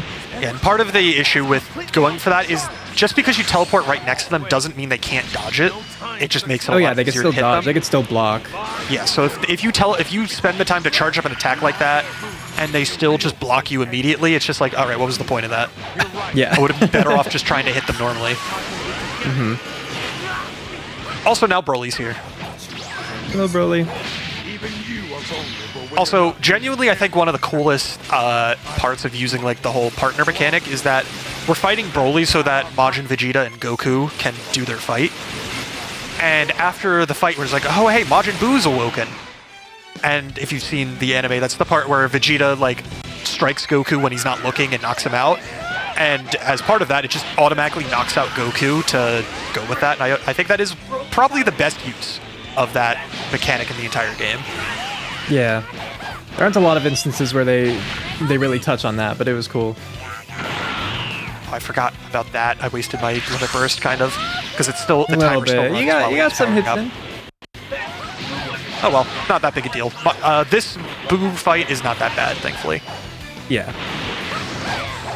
Future Boo fights are not as easy, unfortunately.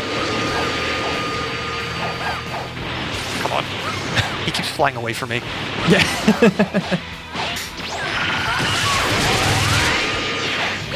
Okay.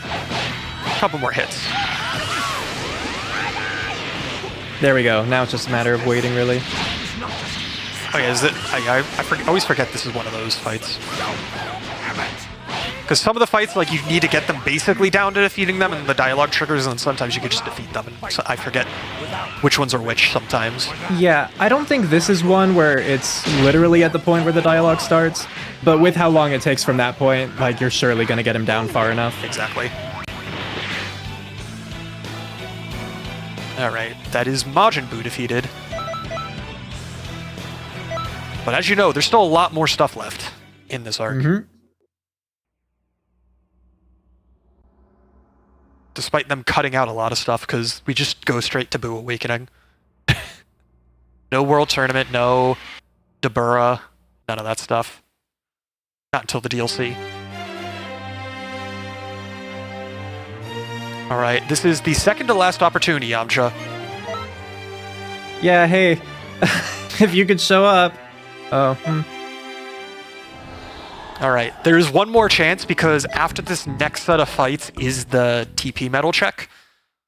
Because it's before so the fight maybe against if Kid Buu. chat is loud enough, Yamcha will hear us. If we all come gather to save together the our day. energy, Yamcha will notice that we're trying to make a spirit bomb and be like, oh yeah, right, I was supposed to help too.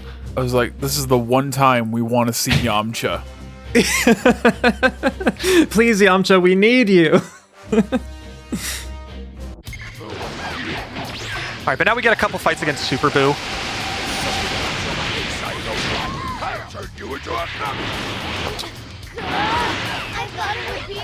I really hit you with that purple rain. Yeah, the human extinction attack or whatever it's called. Oh my, I've not hit him a single time this fight. There we go. What was happening?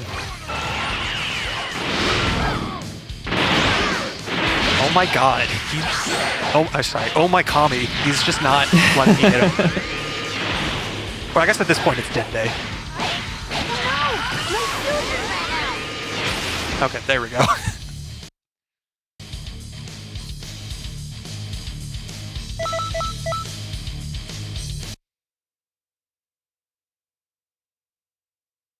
Alright, so now that we defeated Super Buu the first time, now Gohan is super strong, and we gotta fight Super Buu again.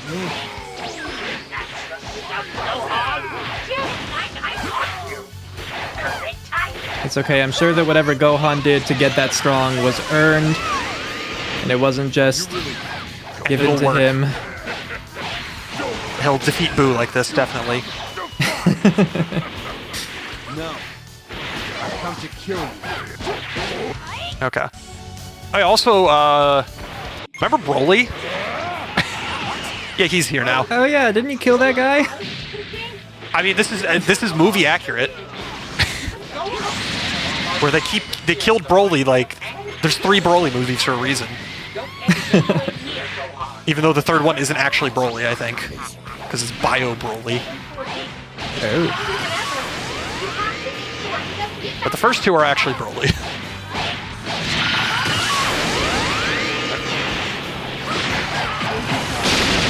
Ouch. Okay. Broly's almost down, thankfully.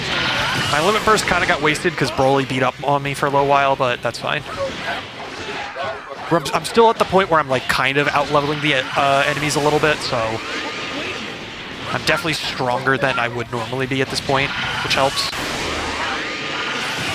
Yeah, it's really nice. You outlevel for most, and then you're on par for a little bit, and then right at the end you fall behind. Yes. Like heading into that last mission, they're like, "Are you sure you're ready?" Oh yeah, because I think you're like normally like level 51 or something, and they're like, "Oh, we recommend 58." Yeah. The advantage of getting on par is that I'm getting more XP from the fights, and that means I level up more. Which is kind of nice. Also, now we fight Janemba. This is literally the only time he shows up in the entire campaign. But he seems happy about it, so that's fine. And in true Janemba fashion, he just sits here, looks cool, and does literally nothing else.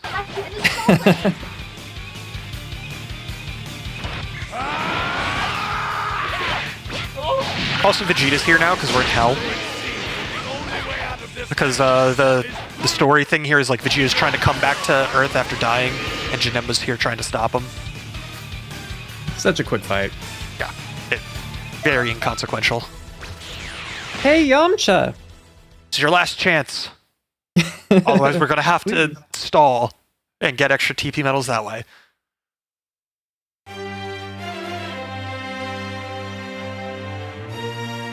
Come on, Yamcha. Nope. Okay. Alright, yeah, put on the Super Soul. Yep.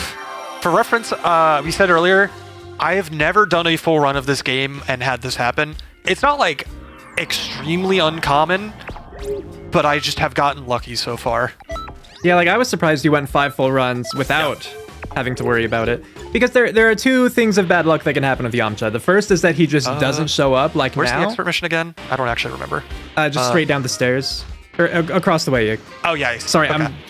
Okay. I'm behind you in the video. Oh, yeah, no, that's fine. But yeah, so the Yamcha mission, what it actually is he throws a turtle stone. You have to quickly pick it up, return it to him, and depending on how fast you are, you'll get 10 TP medals, 8 TP medals, 6 TP medals, you know? Yeah. You've also never had it where you never got less than 10, right? Yes. Well, I've gotten less than 10 casually, but never in a run. Okay. Because the more of those missions Yamcha gives you, the more stones you have to pick up, and so like later ones you have to like find like 5 turtle stones and stuff like that, and so by proxy it takes a lot longer when you have to pick up more than one. Though I feel that he's a lot more generous when you have more than one. He is more generous, Like but sometimes you still get unlucky with if you're just looking. if you cannot find them, yeah. Yeah, so Unfortunately, he we wasn't need fitting. 10 more TP medals. It's perfectly possible between expert mission attempts that he'll show up, and then we can go and do that. But otherwise, this expert mission gives 2 TP medals every time. Yeah, since we need 10, If not this... Oh, sorry, go ahead. no, it's like since we need 10 of them, very real chance we have to do this mission 5 times. Yeah. The alternative would be going around and doing the mentor missions. Like we fought Yamcha at the very beginning, doing 10 of those. Those are faster than this Great Ape fight on average, but they only give 1 TP medal apiece. Mm-hmm. So if I was banking on Yamcha showing up, those would be better. But if we're not banking on Yamcha showing up, we're doing this. Yeah, so either way, it's a gamble. It's just, which way are you leaning with it? Yeah. Yeah, because if Yamcha shows up after literally the first one that we do, it would have been faster to go, like, talk to Nappa or something like that. Yeah. Or Piccolo or somebody. But instead, we gotta keep doing this. Yeah, thankfully with the bomb key strats, not difficult. It's not difficult, relatively quick. It still takes a little while, depending on the actual enemy RNG, but not too bad. Yeah. And thankfully, it does actually give a decent amount of XP for the kind of level that I'm at, so I will be a slightly higher level than I'm used to. Yeah, that's true. Positive. But in the meantime, while we do some more of this, any announcements of the like that you'd like to make? Yeah, sorry. Still kind Or if you have any funny Dragon Ball jokes to make DJ, you can also chime in with them now. just trying to clear my throat. No new donations have come in yet. However, if you are all wondering who we are or what this is all for, this is Speedromizer, a charity marathon with a twist, where what you submit is not what you run. Runs that are submitted are shuffled across all runners, and they have 90 days to learn this game. If this sounds like an interesting concept to you, I would highly recommend checking out the Discord at speedromizer.live/Discord. Again, speedromizer.live/Discord. 150 plus runners have learned over 200 individual runs since 2023. Those same 150 runners have also played a large part in raising over $10,000 for LGBTQIA charities across the United States and Canada. You're all amazing. I'm about to start a special class. I hope to see you all there. Yamcha! If you want. Yeah, we got Yamcha. Yamcha. I only had to do the mission 2 times. Alright, let's go to a teleport station to go over a little bit faster. Yeah, so now even if you get bad Turtle Stone luck, you'll have enough TP medals. Yeah, exactly, because I only need 6 more. Yo!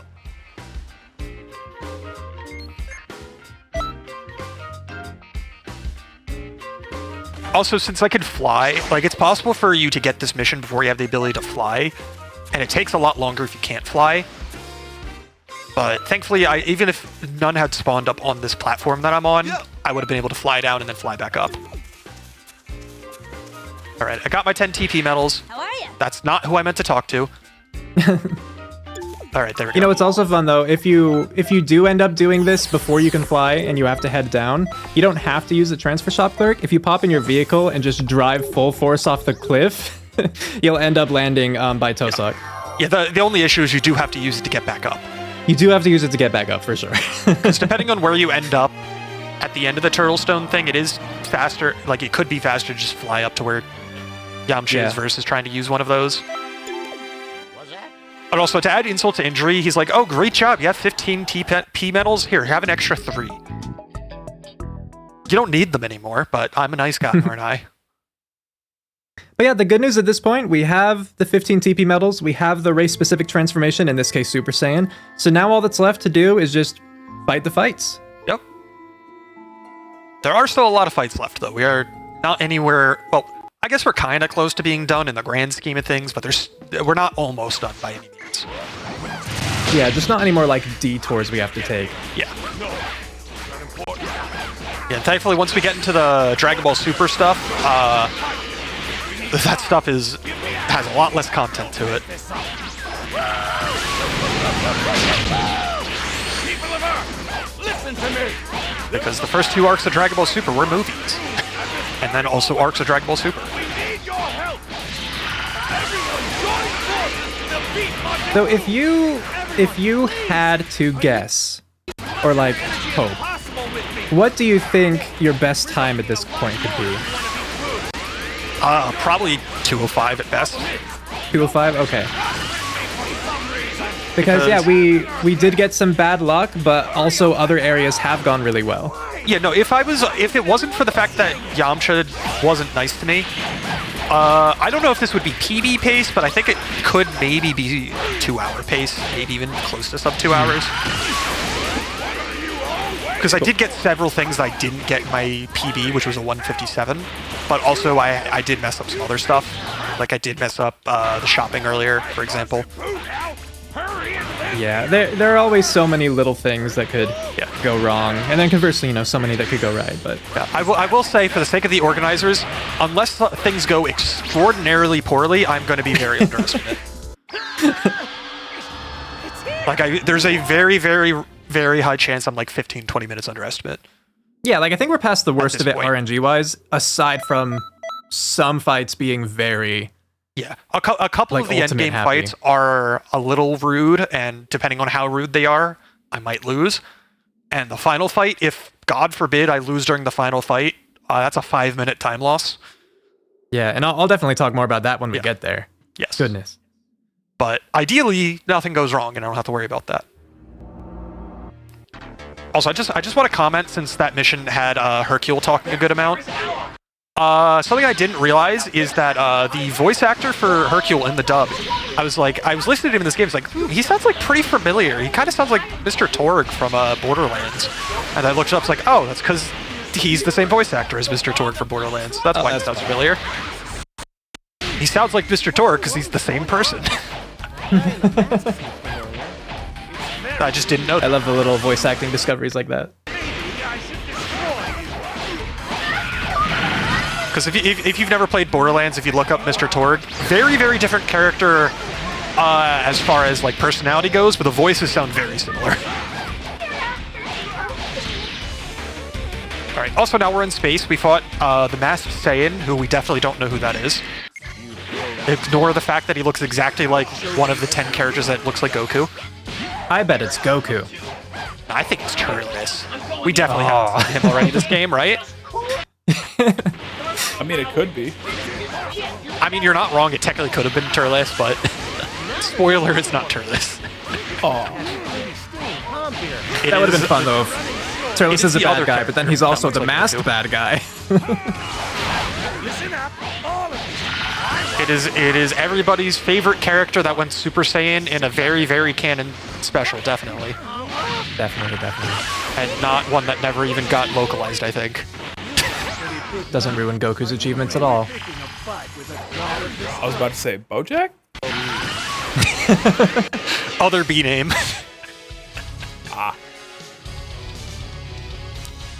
Oh, he's not dead. He's fine. Yeah, Mira's fine. Alright, but now that we're in Dragon Ball Super territory, it's time to fight Beerus. And Beerus is the first character to have 8,000 health bars at the same time.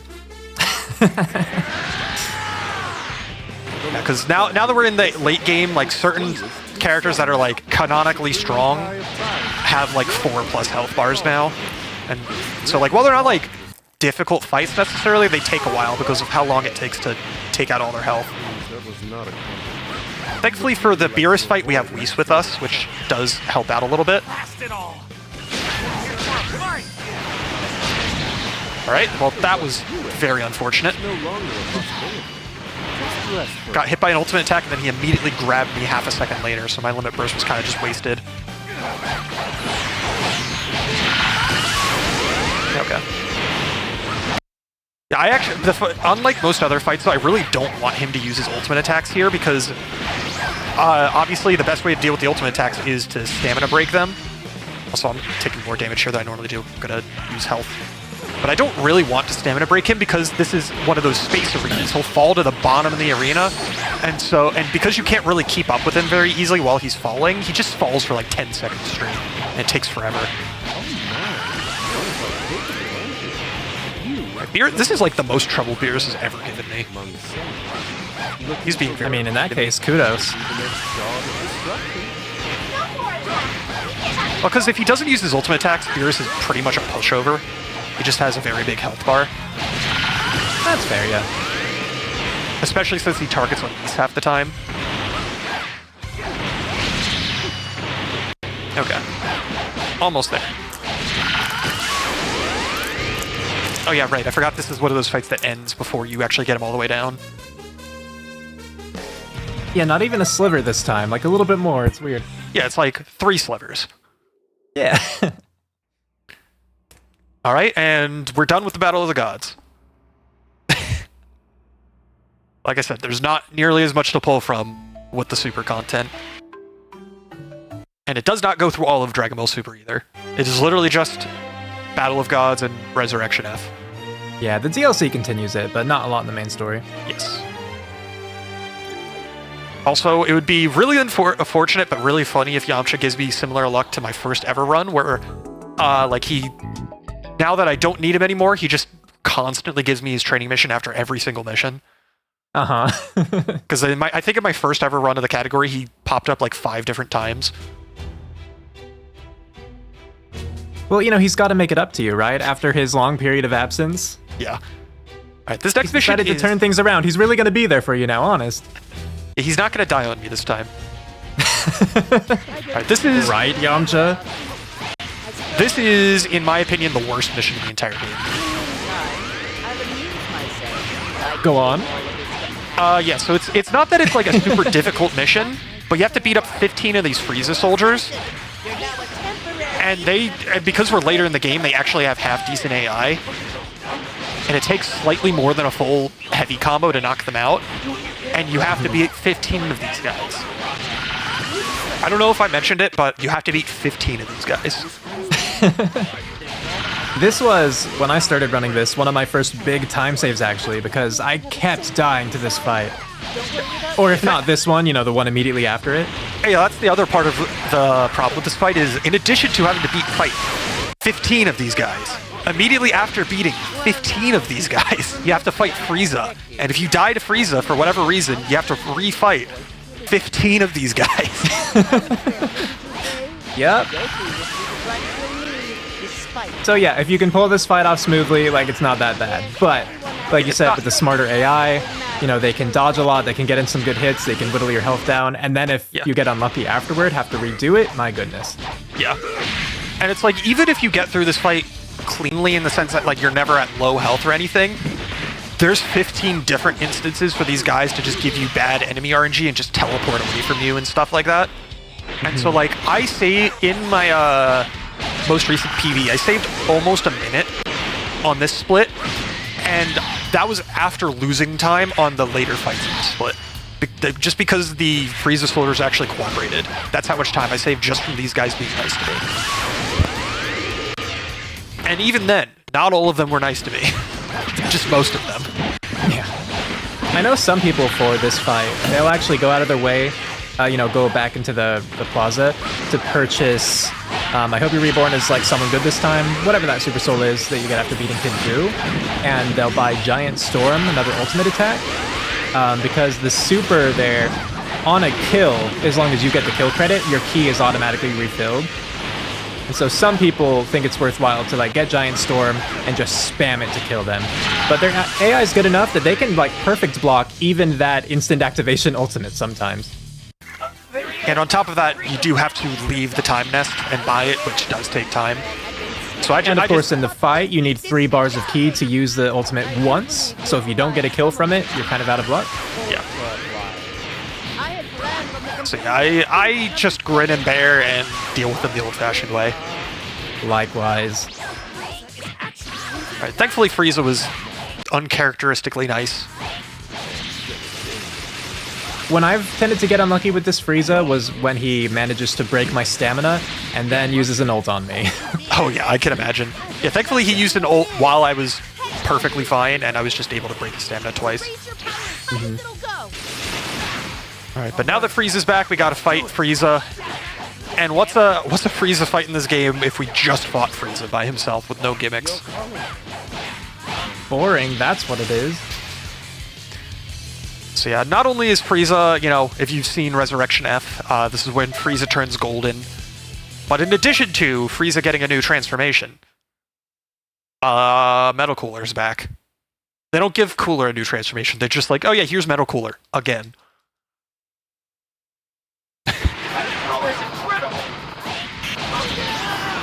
Thankfully, I do have Goku and Vegeta's backup in these next couple of fights, which isn't like that big of a deal, but like since there's going to be 2 enemies, it means I don't have both of them targeting me the whole time.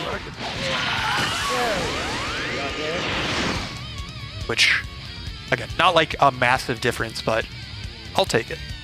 Yeah, I mean, with their better AI, if they were only focused on you, both of them, that could get messy. Yeah, exactly. Because in later fights where there are 2 enemies and just you, it does get messy.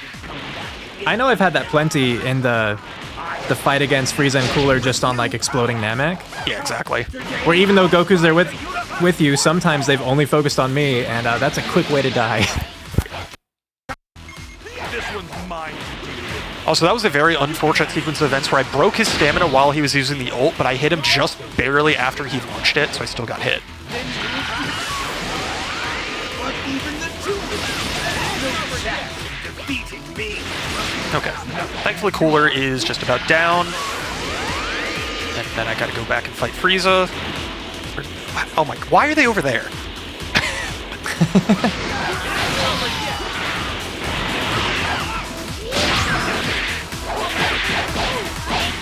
Thankfully, Frieza keeps his health bar from the first half of this fight before Cooler showed up, so it doesn't take too long to knock out.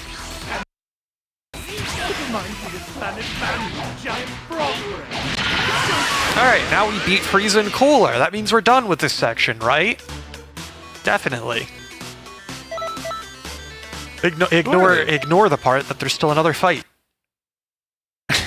Well, at least it wouldn't be Frieza and Cooler again. Yeah, we already beat him. I wonder who they're gonna throw it as. Like, maybe they'll bring back Broly again.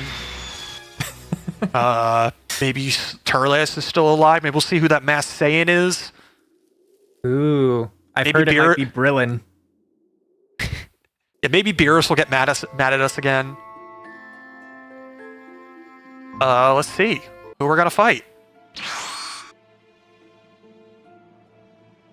I'm on the edge of my seat. I'm waiting for the loading screen to end. I know this part. So many scenes to skip through. Oh wait, they look. Oh, we have to fight Frieza and Cooler again, but now they're purple. Oh no, they're alive again. It almost wiped out the entire planet. Thanks. You're the best. You will not be getting another try at that. Someone wants to know when Vegeta's gonna make an appearance. He's currently in the fight. Oh, sweet. There you go. He is Super Saiyan Blue as well.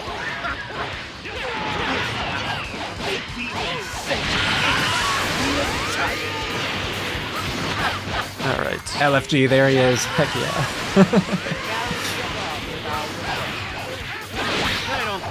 I mean, that's what Vegeta is doing half the time, LFG, looking for Goku. Oh, there we go, yeah. The tracking on that ultimate is mean. Oh yeah, no. If you're the one targeted by the attack, all you can hope to do is make it so a couple of the lasers don't hit you. Because you're not ever going to get out of it. Come on, he's just blocking all of my hits. Yeah, this fight is... It's not that bad in the scheme of things, but if they decide to spam those death beams, then yeah, good luck. Just to be safe, I'll use an energy capsule, because if I got hit by that, I would have been in trouble. Because I was not expecting that giant death ball to just come straight at me. Yeah, having a giant energy ball just whiz by your head is always gets your blood pumping. Alright, I haven't actually used my limit burst. I forgot to use it this fight, so I'll use it now. This is the end of the line, Frieza! Alright, there we go. Now we're done with Resurrection F. Now it's time for the original content. Hooray!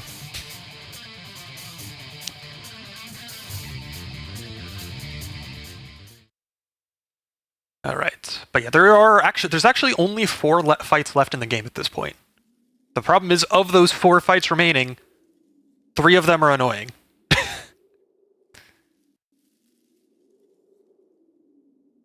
And one of them isn't that difficult, but, you know, besides the regular enemy AI stuff with being annoying. Right. But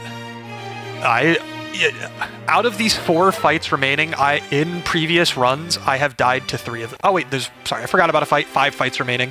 I forgot a part where we fight Whis. Yeah, you haven't had as much trouble with Whis as I imagined you would. Yeah, no, of the 5 fights remaining, 3 of them I have died to in runs before.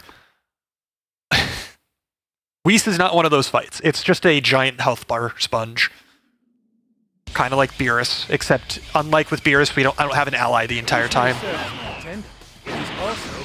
What often catches me off guard with the Whis fight is Whis has an ultimate that is powerful, pretty wide range, just like a cone of effect in front of him. And there's not a lot of wind up to it, so you don't have much time to avoid it if it happens. Yeah, my only issue with Whis is that he has an evasion move that makes it so you stop being locked onto him. Yep. And it just makes it annoying to get him back in your sights after that. Yeah, that one's just like a time waster, you know? Yeah. But the more he uses it, the more time you lose. Absolutely. Alright, also I said we don't have an ally for the whole fight. That's because Beerus just leaves partway through the fight. Because Whis drew something on his head and he's trying to get it off because it was a permanent marker. Alright, he's being mean to me.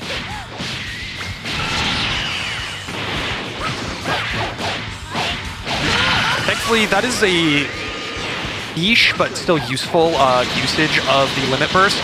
Is that if you're in the middle of getting comboed by an enemy, you can use it to break out of that combo.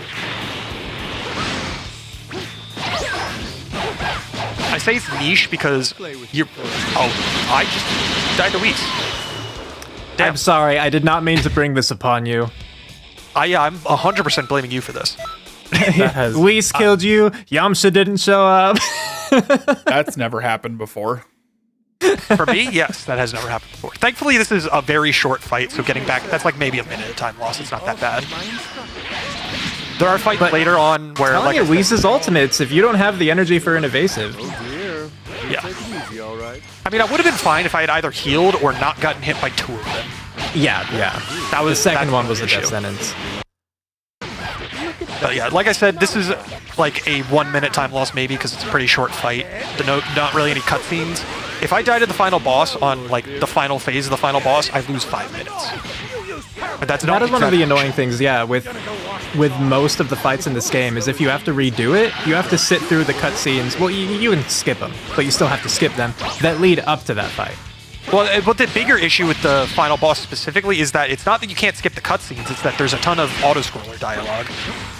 Oh yeah, well it takes you back all the way to the first phase, right, yeah. Yeah, in the first phase, you're just sitting there for like a full minute waiting for it to end.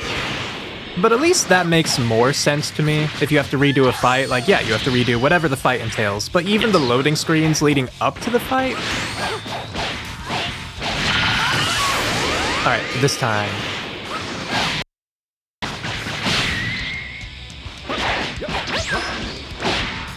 Come on, Speedromizer. I'm gonna heal just to be safe. Again, this is why I bought so many energy capsules, so that I can use them literally. I'm glad you did. Yes, I would have died if I didn't use it. And then I'll use a medium just to be safe again, because if he uses a second one before I knock him out. There we go. And that's why this fight concerns me. Yeah, I've literally never had trouble with this fight before. There you go, there you go. That is the first time.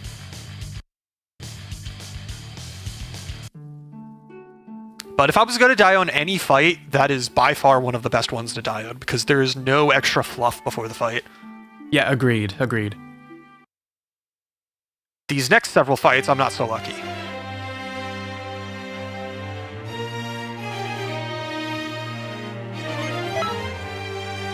Alright, this is probably going to be the last time I use attribute points, just because I have some and I can use them, so let's use them. And since I have some extra attribute points, I'll put them into health. Because that'll make it marginally less likely that I die. Alright. Oh, it spoiled it. Yeah, I know. The mission says Bardock, the masked man? But technically the game hasn't revealed that it's Bardock yet.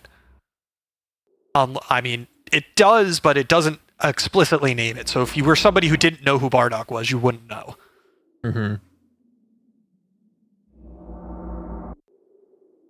But yeah, the masked Saiyan is in fact Bardock.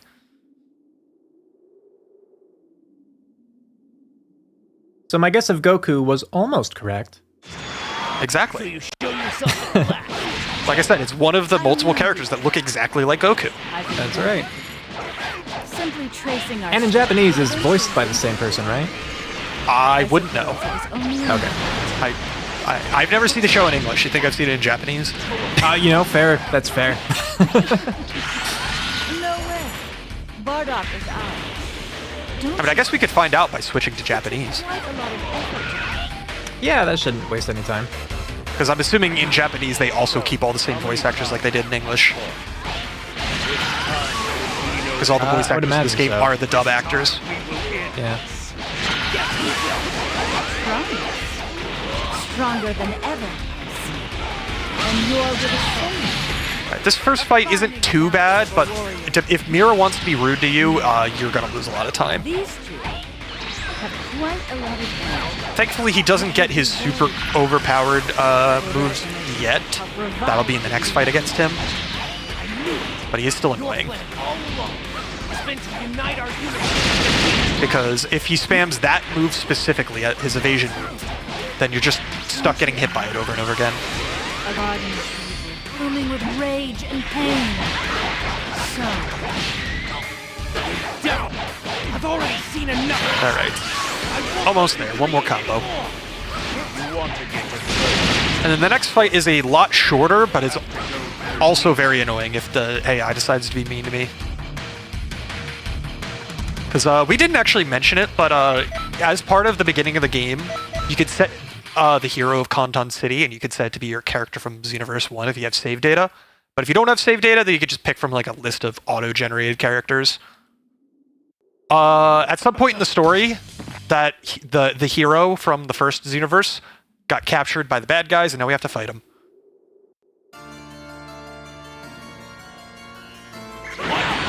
It's you! You put my partner under your control! Yeah, the reason why this fight's kind of annoying is because he has some skills that are really annoying, and so if he decides to use them, they just make you lose time. Yeah, and on the other hand, this fight could be super fast and easy. Yeah, I've had both happen. Uh-huh. I've also lost to this fight multiple times in the past because if he decides to be extra rude, he'll just take a ton of damage.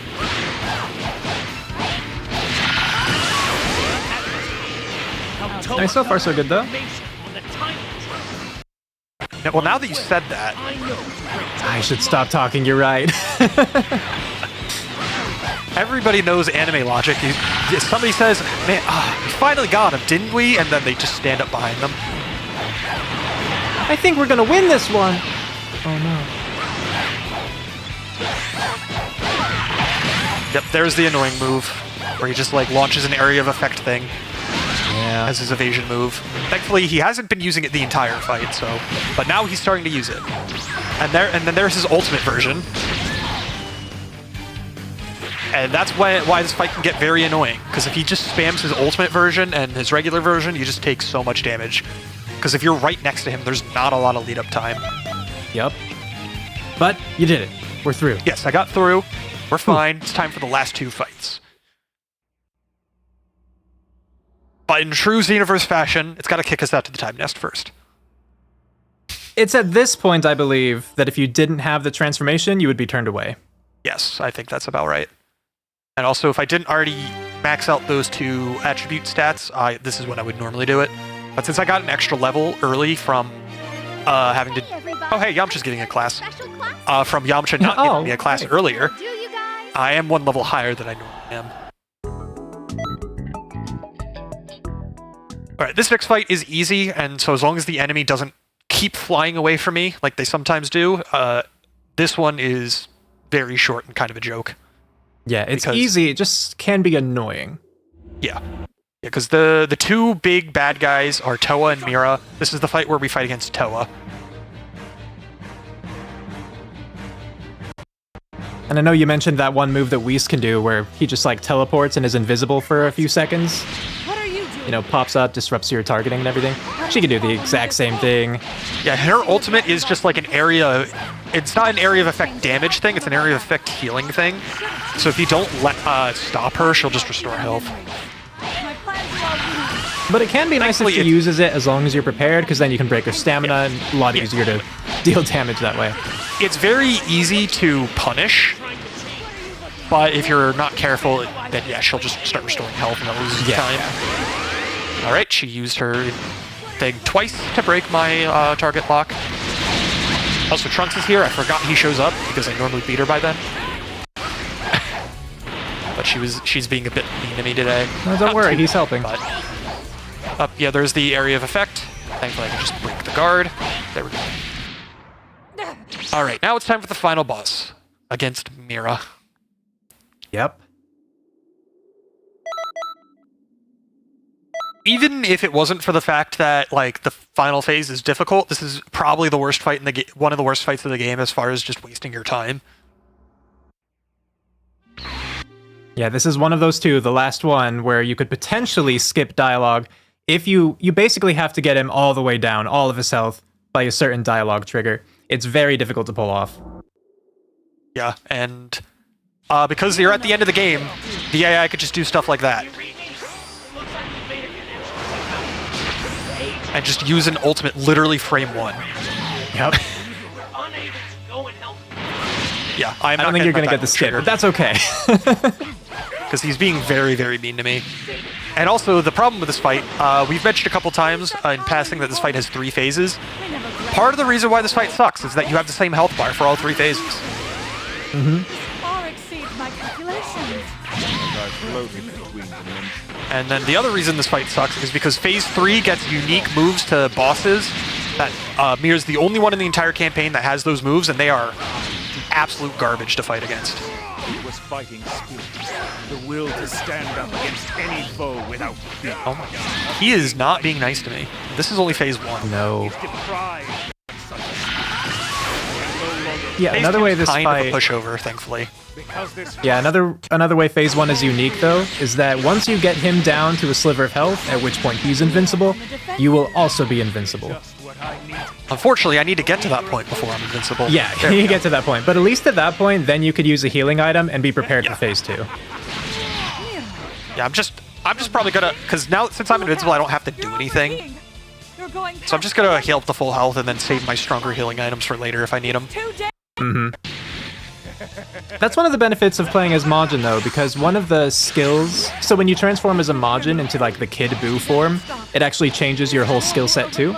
One of the skills, yeah, it lets you heal up. It's Quick Sleep, I believe is the name of it. So it's nice at this point, you knock Mira away, and then you can rest. But the other races don't have that same benefit. Yeah. And part of the reason why I'm just letting him beat up on me for a while is because if I'm not doing anything, my stamina is regenerating, and if I can go into Phase 2 with full stamina, that will make things much easier. Definitely. And since getting hit also regenerates your ki, I will also have full ki going in here. We got Phase 2! Phase 2, it starts by me immediately getting hit frame 1. Sounds a lot like Phase 1. Exactly. Thankfully, it wasn't the ultimate this time. Yeah, goodness. I forget, is this one of the fights where your limit burst gets reset between phases, or does it stay full? Yeah, so you could here, and then the next one as well. Okay. Because I didn't want to waste it in Phase 2 and then not have it for Phase 3, but if it does reset, then I will use it. Thankfully, for Phase 2, we have Toa on our side, because Mira's kind of going rogue.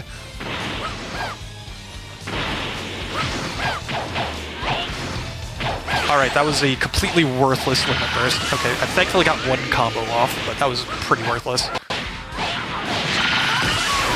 It could have been better, but no, you got benefit out of it. Yeah, I at least got an attack off. There we go. Alright, that's Phase And 2. now Like I for said, the Phase 2 is hardest kind of a bit phase. of a pushover. Phase 3 is brutal. And again, if I were to die during Phase 3, I would have to redo everything that you saw so far. Favor and sent me in. I'm glad I finally get to repay the debt I owe. This Yeah, time one of the I'm biggest issues with Phase 3 is you can see how many bars of ki Final Form Mira has, and he starts with that, right? Each of his ultimate attacks takes 1 bar of ki. Normally they take 3, but each of his takes 1. So if he gets particularly ultimate happy, he can just spam them one after the other, and 2 of them, in particular, are really bad for us. Yeah. Hopefully we don't see them. now Yeah, that we I've might said never that- see them. Hey, at least you said it, not me. Yes, that's true. But yeah, but the part of the other issue is that Mira has the most health of, like, I think any enemy in the run, I think so. in this final form. Thankfully, we do at least have Goku here to draw his aggro occasionally. lighten up, old man. And limit burst. Timeline mumbo jumbo, but I do know that this guy is ridiculous. Get some extra damage off on him. But And time will be coming up on the last hit on Mira, so I will call that out.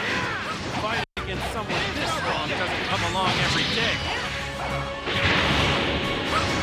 It isn't over yet. That was not a particularly great limit burst, but I at least got a couple hits off. Alright, he's on his last health bar.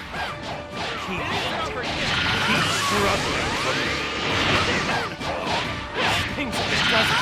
Well, I am It's there.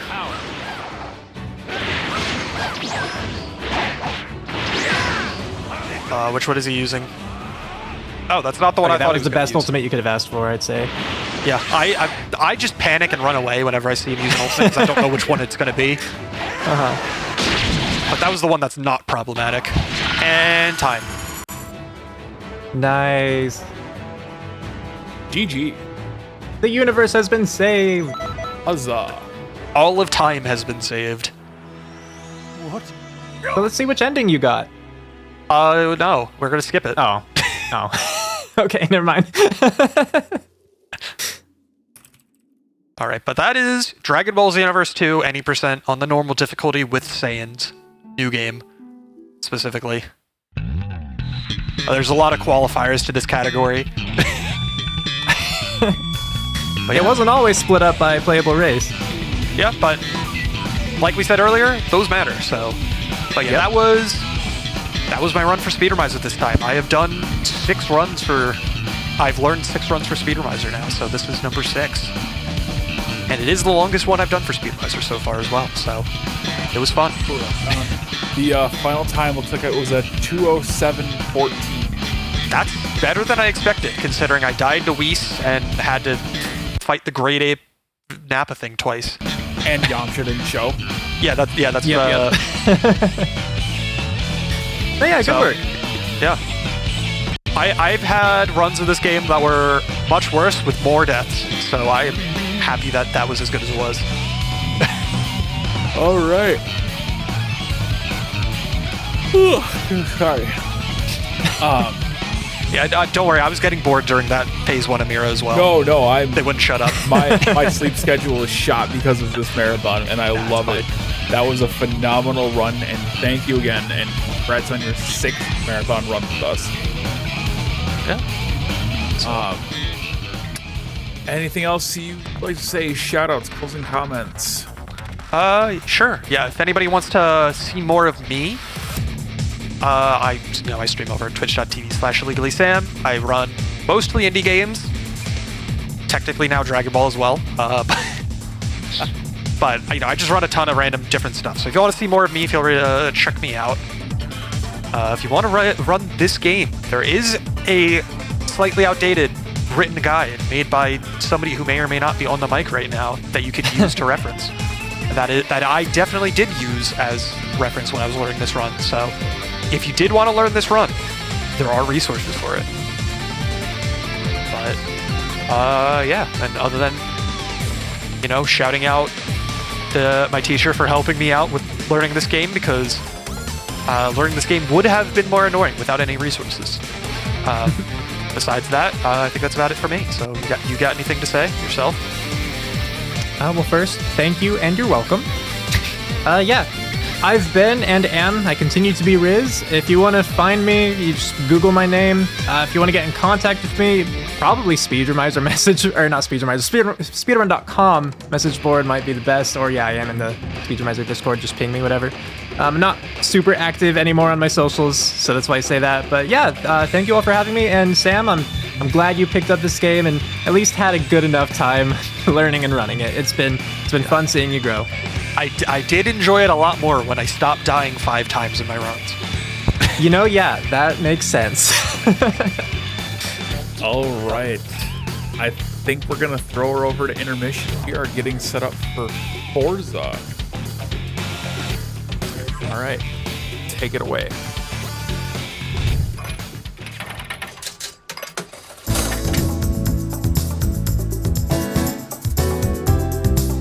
Fantastic.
All right, Speedromizer community, that was an amazing run. Thank you, IllegallySam, for that. My time for right now is done, but I am leaving you in the capable hands of the legendary Undertale speedrun. Thank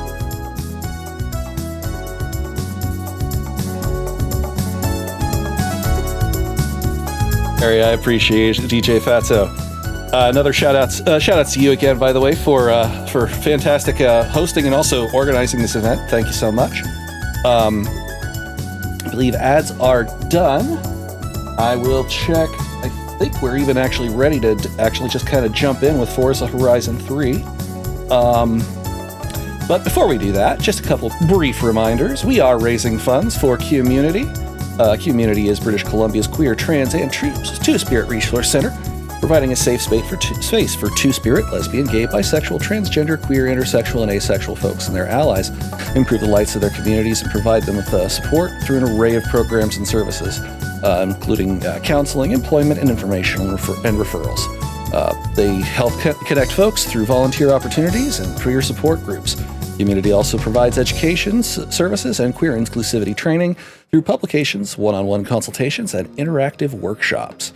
If you want to donate, you can either go to speedromizer.live/donate or type !donate in the chat. We will generate you a link.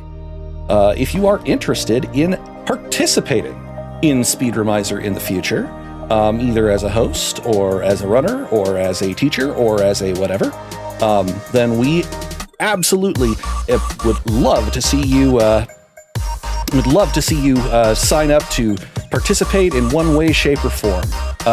We typically see volunteer signups. There's the words. Could not find words for a second. Volunteer signups typically about 2 months before the actual event. Runner and coach signups are typically a little bit more than 3 months before the event. If you want to find out more, check out our Discord at speedromizer.live/discord. All right, I am going to make sure, are we good to go here?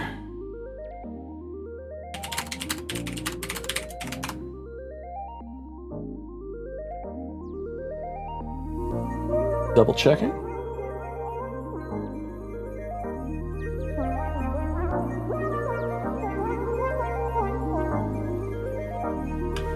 Apparently not quite yet, so that gives you just a little bit more time to try and see if you can beat the if you can change the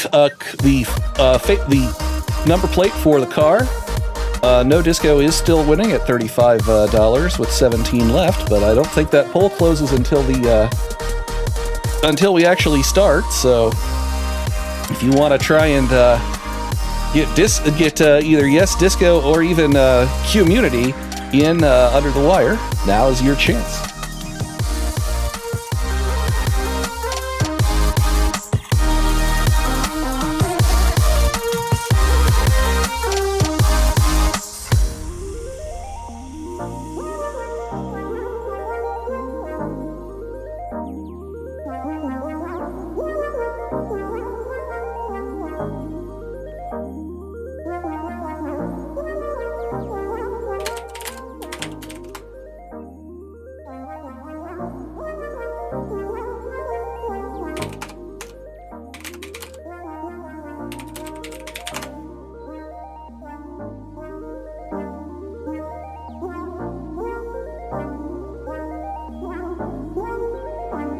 So I gotta say, just one, as a means to kill time while we wait on the tech to set up, and also just from the bottom of my heart, you guys raising money for this charity, seeing us, break our previous donation record for events, that is so awesome. I love to see people coming out for such a good cause. So thank you so much from myself. I'm sure that other members of the community are also very thankful, but I can't speak for them. I can only speak for me. So.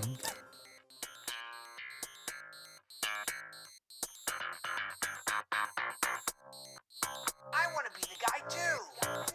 No way. You're just a kid.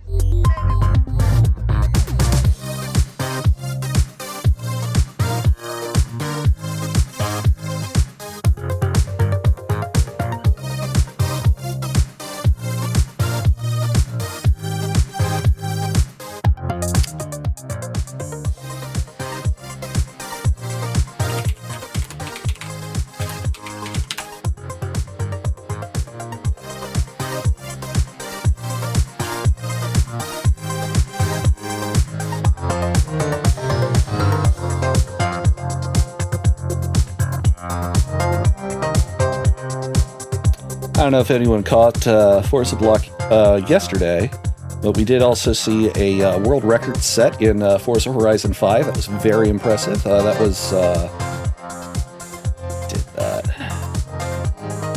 was Alan Endapay managed to set a new world record, 48 something. It was either 44 or 48 something. I can't remember exactly what. But that was very, very cool. Congratulations there.